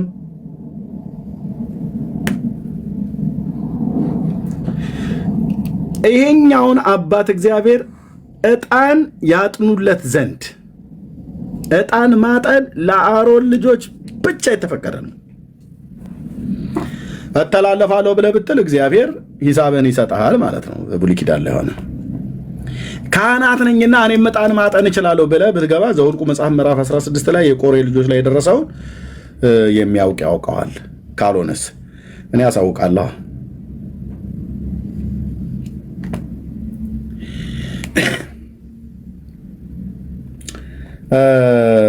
ኢዮአስ ዮዳሄ ምዕራፍ 27 ማነው? ምዕራፍ 26 ኦዚያን ሁለተኛ ዜና መጽሐፍ ምዕራፍ 26 በይሁዳ ንጉስም ማለት የይሁዳም ህዝብ ሁሉ የ16 ዓመት ጎልማሳ የነበረውን ኦዚያንን ወስደው በአባቱ በአሜስያስ ፈንታ አነገሱት። በዳዊት ቤት ላይ የተወለዱት ማለት ነው። ንጉሱም ከአባቶቹ ጋር ካንቀላፋ በኋላ ኦዚያን ኤላትን ሰራት ይላል። ኤላትን ሰራት። ኤላት የምትባል ከተማ የሚያውቀው ማን ነው? እዚህ ውስጥ ያሉ እስራኤላውያን ሌሎች እና አስቼ ምናምን ነገር አሮንዬ ዝም በሉ። ኤላት ከተማን የሚያውቅ ማን ነው? እዚህ ውስጥ 77 ቁጥር ጻፉልኝ። እውነተኛ ሆናችሁ ጻፉልኝ እጠይቃለሁ። ኤላትን ሰራት ይላል። ኤላትን የሚያውቃት አለ? ኢላት አዎ ይሄን የእስራኤልን ስትማርና መጽሐፍ ቅዱስን ስትማር እስራኤልን ታውቃለህ። መጽሐፍ ቅዱስን ያለ እስራኤል ካርታ አውቃለሁ ብሎ ማለት ምን ብዬ ልበልህ? እውር ድንብርህ ነው የሚጠፋው ማለት ነው። የአሁኗ ኢራን አለችልህ እሙ የናቲ እናት ተባለችዋ። ኤላት ማለት የአሁኗ ኢራን ናት። መድኃኔዓለም ክርስቶስ ምን አልኩሽ እህት ዓለም? ምን አልኩሽ? ጨጓራውን ላንድደው ብለሽ ነው ወይስ እንዴት ነው? ምንድነው ጥፋቴ? ይሄን አለ ወይስ ሚሳኤል መወርወርሽ ነው? የነገር ሚሳኤል ተይኝ እንጂ ስለ መድኃኔዓለም ምን ባጠፋው ነው እንደዚህ ድብልቅልቅ የዝንጀሮ ሰርግ አስመሰልሽው ባንዴ? ኦኬ ኤላት ማለት ከእስራኤል ደቡባዊ ግዛት ላይ ያለች በቀይ ባህር ድንበር ላይ ያለች ጥንታዊ ከተማ ናት። ኤላት ማለት ነው። ኤላም እና ኤላት ተምታቶበት። ኤላም ልክ ነሽ። ኤላም እንደዛ ከሆነሽ ላስታክላት። ኤላም ማለት በኤላም ይሄ ኢራን ውስጥ ነው የሚገኘው። ልክ ነው። የኤላም አውራጃ የሚባለው ማለት ነው። እኔ ግን ያልኩትኝ ኤላት ነው።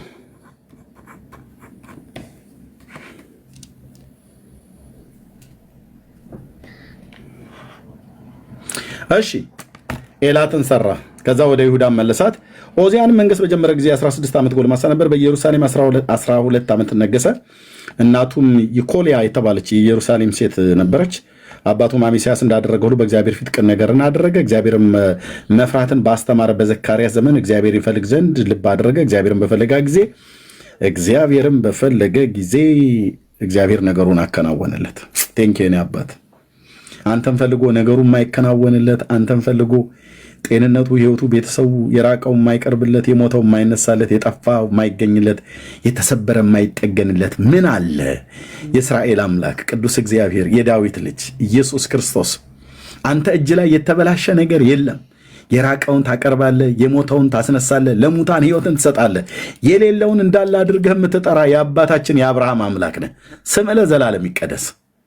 እግዚአብሔር ነገሩን አከናወነለት ይላል። እግዚአብሔርን ሰው ፈልጎ ነገሬ አልተከናወነልኝም፣ ነገሬ አልተሳካልኝም ብሎ ሊል አይችልም።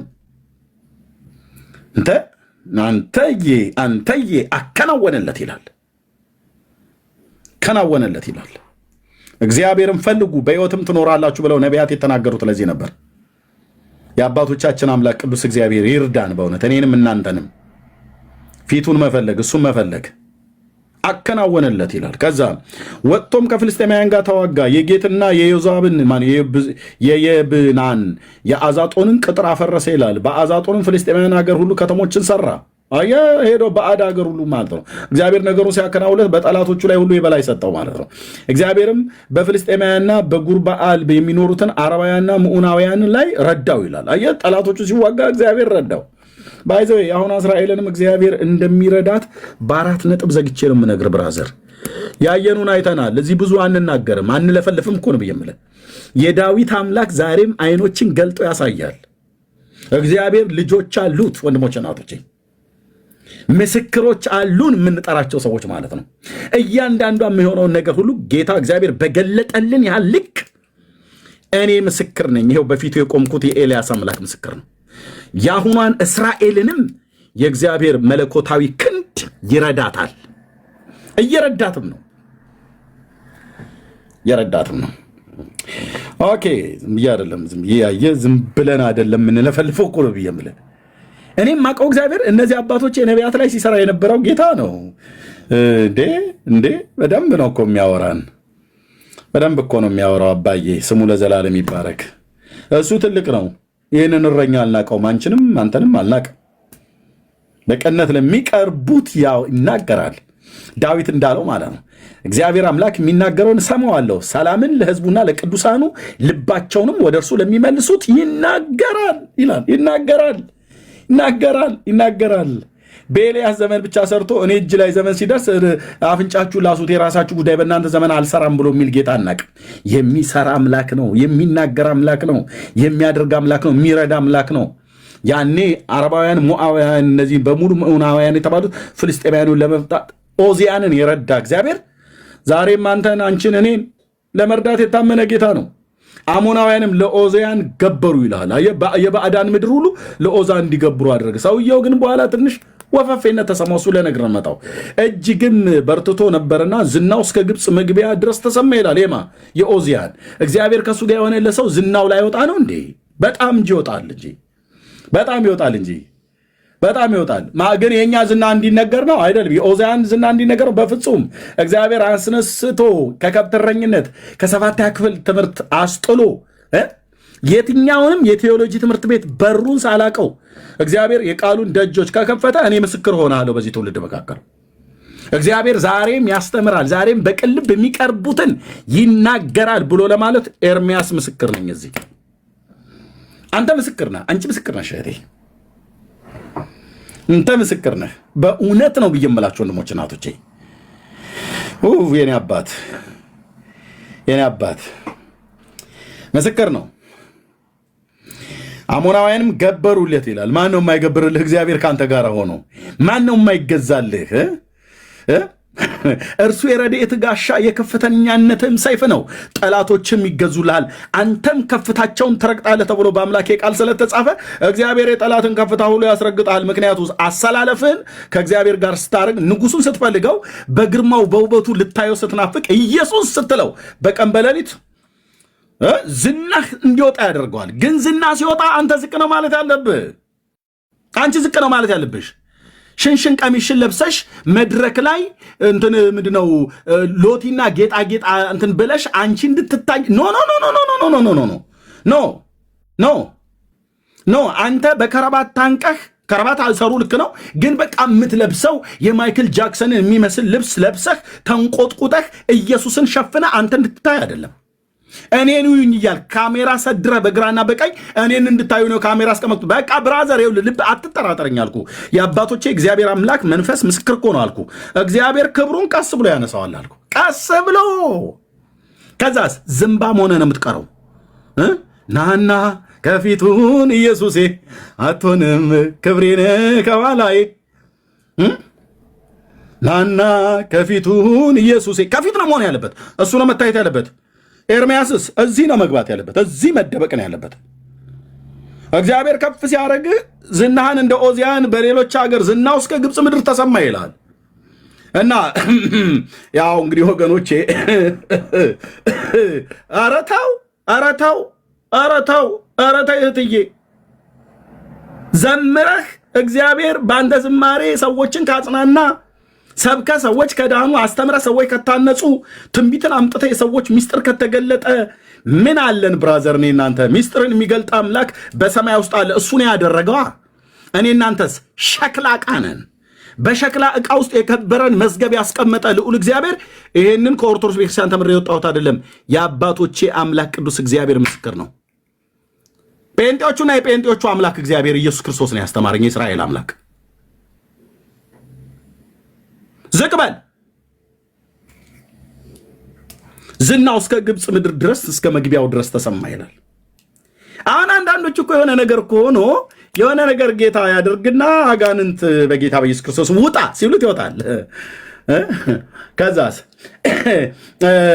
ስልኬ ላይ በመደወል ብዙ አታስቸግሩኝ፣ አገልግሎት ይበዛብኛል።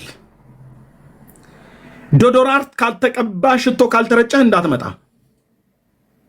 ፍየል እያልክ እንዳትመጣ ሁሉ ብለው የምናከብራቸው አገልጋዮች ሁሉ ጭምር ሲናገር፣ ብራዘር ያን ፍየል ያለውን ሰውዬ እኮ ሳሙና መግዣ አጥቶ እንዶድ መግዣ አጥቶ እንዶድ የለው ሳሙና የለው፣ በምን ይለውጠው? በምን ይጠበው ልብሱን? ሳሙና መግዣ አጥቶ ነው እንጂ ሰው ጠረኑ የራሱ ጠረን እየሸተተው እንኳን ጉባኤ መሄድ አይችልም። የራሳችን ጠረን እኮ ይሸተናል። አረታ ወንድሞች ናቶቼ፣ ሳንታጠብ ስንቀር እንዴት እንደምንከረፋ ታውቁታላችሁ እያንዳንዳችን። እና ሽቶ መግዣ የሌለው ሰውዬ፣ ሳሙናስ መግዣት ያጠረው ሰውዬ ፍየል እያልክ አትምጣብኝ ቸርች ትለዋለህ እንዴ? ኢየሱስ እንደዛ ይላል እንዴ? ወንድሞቼ ኢየሱስ እንደዛ ይላል እንዴ? እቀፈው እንጂ እቀፋት እንጂ ሂድና ጭቅቅት ልብስ ነው የለበሰችው። እቀፋት ስለሌላት ነው ብራዘር። ጭቅቅት ልብስ ነው የለበሰው። እቀፈው ከነዛው ከነ ጭቅቅቱ። ኢየሱስ እንኳን ከነ ኃጢአት ጭቅቅት የኔ አባት ኢየሱስ እንኳን ከነ ኃጢአት ጭቅቅቴ እንዳለ ነው አምጥቶ ያቀፈኝ። አንተ ድሪቶና ቡቱቱ አይተህ ወዲያ ትለዋለህ እንዴ? ኢየሱስ ቢሆን እንደዚህ ያደርጋል እንዴ? አያረግም። ካህናት እግዚአብሔር ነው የሚያገለግሉት። እግዚአብሔር ልጁን ለዓለም ሰጥቷል። ዓለም በልጁ አምኖ እንዲድን እንጂ እግዚአብሔር በዓለም እንዲፈርድ ወደ ዓለም አላከውም ይላል። ኢየሱስ የሞተለትን ሰው ልብስህ ጠረን ግምግም ትሸታለህ። ፍየል ትሸታለሽ። ፍየል ትሸታል። እህቴ እንደዛ አትበያት። ልብሷን ማጠቢያ አታ ሊሆን ይችላል። እኔ አጥቼ ስለማቅ እኮ ነው ብዬ የምላችሁ ወንድሞቼ እናቶቼ። ኢትዮጵያ በነበርኩበት ሰዓት ላይ አንድ ስሙን በጠራው የምታውቁት ታዋቂ ዘማሪ ጠራኝ። ይኸው በፊቱ የቆምኩት የሰራዊት ጌታ ቅዱስ እግዚአብሔር ምስክር ነው። ጠራኝ የሆነ ቦታ ላይ አገልግሎት እንሂድ ብሎ ሄድን። ሸሚዜ የለበስኩት ሸሚዝ 3 ጊዜ ለብሼዋለሁ። በውሃ ራሱ ላጥበው ፈልጌ እኔ ደግሞ ያልበኛል በምዘምርም በምሰብክም ሰዓት ላይ እና ያለኝ እሱ ብቻ ነው። ለምን አገልግሎት እግዚአብሔር ስለጠራኝ ስራ ጥዬ ስለወጣው ማለት ነው። ምንም ሳሙና አይደለም እንዶድ መግዣ የለኝም። እንዶድ ቅጠሉ ያ ቅጠል ገጠር ጨቅጭቀን የምናጥበት እሱን እንኳን አጣው አዲስ አበባ ከተማ ውስጥ። ጴንጤው ጌታ ይባርክ ነው ብሎ የሚል አገልግሎ ጌታ ይባርክ፣ ጥሩ ጸጋ አለህ፣ በርታ፣ እግዚአብሔር ትልቅ ቦታ ላይ ያደርሳል እያሉ ይሉኝ ነበር። ግን ለዳቦ መግዣ አይሰጡኝም። ጌታ ይባርክ ነው ብሎ የሚሉት አትበይ እህትዬ። አዎ ጌታ ይባርክ ልክ ነው። ግን ጌታ ይባርክ ብቻ ሳይሆን አንቺም ባርኪው ስጭ። እግዚአብሔር ደግሞ የእግዚአብሔር አይኖች የእግዚአብሔር እጆች እንዲያደርጋችሁ ጸልዩ። እና 3 ጊዜ ለብሼዋለሁ አስታውሳለሁ። 2 ጊዜ ለብቻ አይደኛ የዛን ጊዜ 3ኛውን 4ኛ አዶ ነው ለብሼ ሄድኩኝ እና ለካ ሸቶታል። በመኪና ነው ይዞኝ ሄደው ወደ ፒያሳ አካባቢ ነው፣ ወደ ሰሜን መዘጋጃ አካባቢ ነው ቸርቹ። ስንመለስ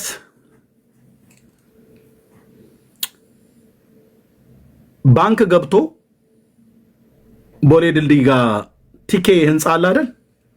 እዛ ገብቶ አንደርግራውንዱ ላይ የኢትዮጵያ ንግድ ባንክ ነበረ። ቲኬ ኢንተርናሽናል ህንፃ ግራውንዱ ላይ ገና መግቢያው ላይ የኢትዮጵያ ንግድ ባንክ ነበረ፣ ካልተቀየረ ካልተለወጠ። የጸሎት ቤቱ በስተቀኝ በኩል ስገባ በግራ በኩል ፊት ለፊት ላይ የኢትዮጵያ ንግድ ባንክ ነበር። ቲኬ ኢንተርናሽናል ህንፃ ስር ማለት ነው። ይሄ ታዋቂ ወንድማችን ዘማሪው ከውጭ ሀገር ገንዘብ እየተላከለት ከአንዱ ቦታ ላይ 40 ሺህ ብር፣ ከአንዱ ቦታ ላይ 20 ሺህ ብር፣ ከአንዱ ቦታ ላይ 30 ሺህ ብር ይሰበስባሉ በየቦታው ማለት ነው። ባይዘው በዚህ በጣም የተባረኩ ናቸው። የተባረኩ ናቸው ወይስ ኤርሚያስ እየዘረፉ ነው? አይ አደባብሻ አልነግርህም፣ እየዘረፉ ነው። ምክንያቱስ ሚስቴ ትሆኛለሽ ብለው አውሮፓ፣ አሜሪካ፣ ካናዳ እየደወሉ በጣም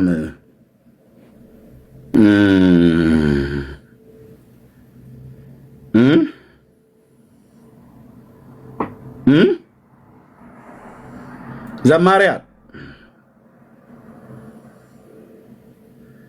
ጌታ ምሕረት ያርግላችሁ እና አይኔ እያየ 40 ሺህ ብር ሲቀበላየሁትኝ ከኢትዮጵያ ንግድ ባንክ 40 ሺህ ብር ሰዎች ልከውለት ነው። ኤርሚዬ ለሳሙና መግዣ እቺ ትሆን ብለው የኢትዮጵያ ቀዩን 10 ብር አልሰጠኝም። ምን አለኝ? ወደ ቤት ስንለቀቅ ማለት ወደ ቤት ስንሄድ ኤርሚዬ እላህ ላይ ስላለ እግዚአብሔር ጸጋ በእውነት ጌታን እናመሰግናለሁ አለኝ። ምን ልታደርገው ትችላለህ? ጌታ ጭቅቅቴን እንኳን የኃጢአት ጭቅቅቴን አንጽቶ በደሙ የሸሚዜንና የኮቴን የካኒተራዬን ጥራትንም ጭምር ሳያይ ነው ጌታ ጸጋን ይሰጠው። በጸጋ ስጦታው በመስጠቱ አይጸጸትም። አንቺንም እኔንም አንተንም እንዲህ ሲያደርገን አይጸጸትም። እና በጣም የሚገርም ነገር ነው ያለህ። በርታ፣ አይዞህ። ግን አንድ ነገር ልንገርህ አለኝ። ሰውነትህን ታጠብ አለኝ። ልብስህም በጣም ይሸታል አለኝ።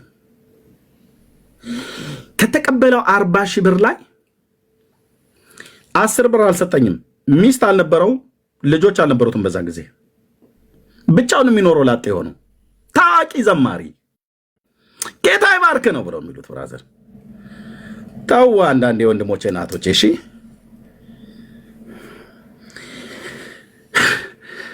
በጽድቅ ስትኖር ለመኖርም ስትወስን የ10 ብር ሳሙና መግዣ ታጣለህ።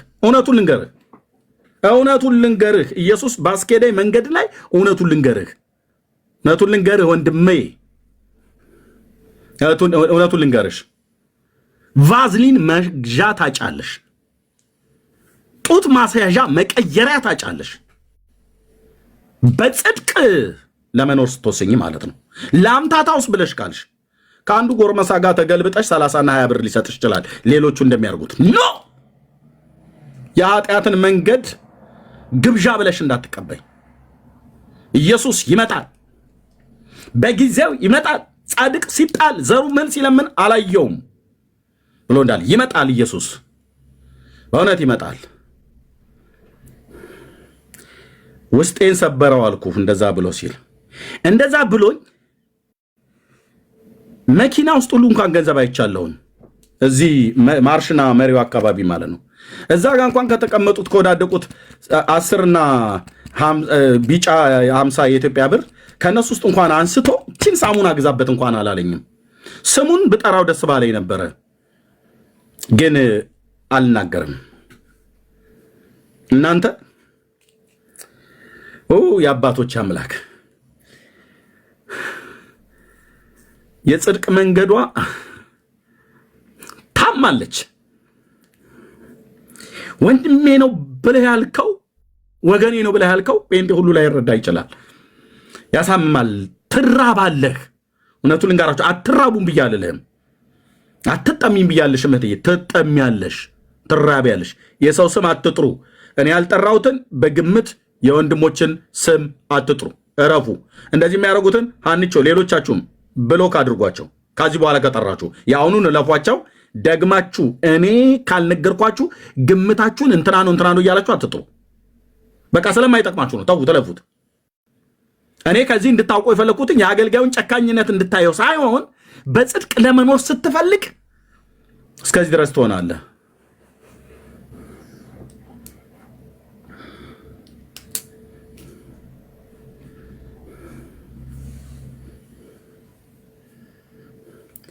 ቴንኪው ጌታዬ። ያንን መንገድ የዘላለም መኖሪያ ያላደረከውም ብታደርገውም አልጸጸትም። አንተ ካለ ቤቴ ሙሉ ነው። ኢየሱስ የእግዚአብሔር ልጅ ለዘላለም ስም ይባረክ። ያ የትህትና ፊትህ፣ ያ የምሕረት ድምፅ ብቻ ከውስጤ ከቤቴ አይጥፋ።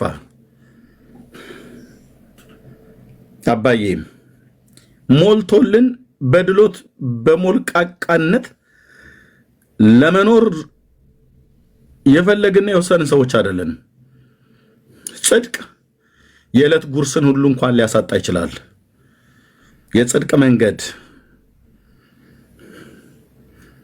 በእናንተ በምታምኑት ዘንድ በእንዴት ያለ ቅድስናና ጽድቅ ነቀፋ በሌለበት ኑሮ እንደተመላለሳችሁ እናንተና እግዚአብሔር ምስክሮች ናችሁ እንዳለ ባሪያ ጳውሎስ፣ ያንን ህይወት ነው መኖር የምፈልገው። ያንን እውነት ነው መኖር የምንፈልገው። እግዚአብሔር ሆይ አምታቶማ አጭበርብሮማ መብላት ይቻላል። አታሎማ መኖር ይቻላል። ስናጣ እንኳን ሰዎችን ስንጠይቅ ፊታቸው የጠቆረብን ሰዎች አውቃለሁኝ ከኢትዮጵያ እስካሁን እስካለሁባት ጊዜ ድረስ። ግን ጌታ አንተ ዝም በል አትልም ወይ ብያለሁ። ትመጣለህ አባዬ፣ ትመጣለህ። እንደዚህ ብለው የሚሉ ወንድሞችና እህቶች ያሉ እዚህ የምናልፍበትን ጎዳና አንተ ብቻ ታውቀዋለህ። ጽድቅ ቴንክ ዩ አባት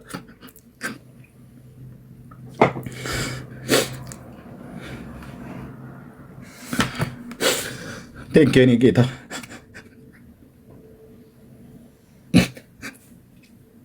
ቴንክ ዩ ጌታ ስም ይባረክ ስም ይባረክ። አንተ ስላለህ ነው ደስ የሚለኝ።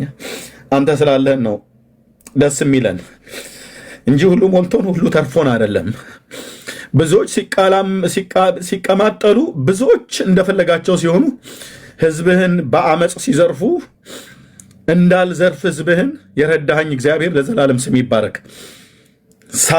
ሲያጣ ጳውሎስ የሚበላው ሲያጣ ህዝብህን ጠይቋል። ከአንዴም ሁለቴ ከሁለቴም ሶስቴ ጠይቋል። ከፊልጵስዩስ ቤተክርስቲያን የተሰሎንቄን ቅዱሳን ሙሉ ጭምር ከቆሮንቶስ ጠይቆ አጥቷል። ዛሬም እንዲሁ ነው የጽድቅ መንገድ፣ ዛሬም እንዲሁ ነው የጽድቅ ኑሮ። ኢየሱስ ታማኝ ነህ። ግን አንተ ስላለኝ ነው ደስ የሚለኝ አባዬ፣ ደስ ስላለኝ። አንተ ስላለህን ደስ ይለናል። አንተ ስላለህን ደስ ይለናል። ጌታ ኢየሱስ አንተ ስላለህን ቤታችን ሙሉ ነው፣ ህይወታችን ሙሉ ነው። መንፈስ ቅዱስ አንተ ስላለህን ቃልህን ተመግበን እናድራለን። አንተ ስላለህን ነጋችንን ስናስበው እንጨነቃለን። ግን አንተ ስላለህን ከኤዶምያስ ምድረ በዳ ላይ ውሃን ያፈለቀ እግዚአብሔር ለነዛ ነገስታት ለተጠሙ ከተከተሏቸው ሰራዊቶቻቸው ጋር በዛ ምድረ በዳ ላይ በጠኔና በጥም እንዳይሞቱ ውሃ ያንን ሸለቆ ያንን ጉድጓድ ከየት እንደመጣ የማይታወቅ ውሃ እንዲሞላ እንዳደረግ እዚህ ያሉ የወንድሞቼና የእህቶቼን ጉድለታቸውን ለመሙላት ክንድህና የፊት ብርሃን ቀኝህና የፊት ብርሃን ስለበራልን አንተ ታሻግረናለህ። ያሻገርከን ጌታ ታሻግረናለህ። ሌሎች አይተው ባይረዱ፣ ሌሎች ሰምተው ባይረዱ ጽድቅ ያዋጣል። እህትዬ ጨክኝ። ኖህ በዚህ ትውልድ መካከል በጽድቅ ኑሮ እየኖረ ዓለምን እየኮነነ አይደል ያለፈው። ሎጥ በሰዶምና በገሞራ ሲኖር ጻድቅ ነፍሱን እያስጨነቀ በሴሰኛ ኑሯቸው አብሮ ባለመተባበር እግዚአብሔርን አስከብሮ እንዳለፈ አስከብረን እናልፋለን። የአባቶቻችንን አምላክ ቴንኪውን አባት ይረዳናል፣ ደግሞ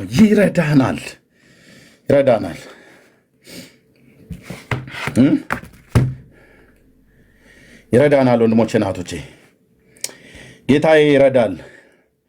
እግዚአብሔር ይረዳል። እግዚአብሔር ይረዳል።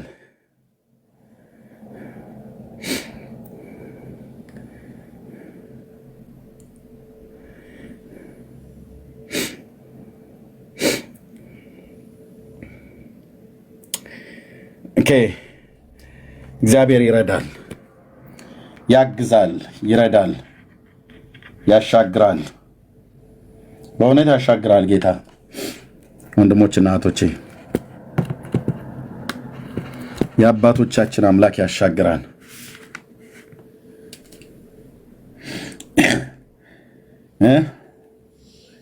ልኑር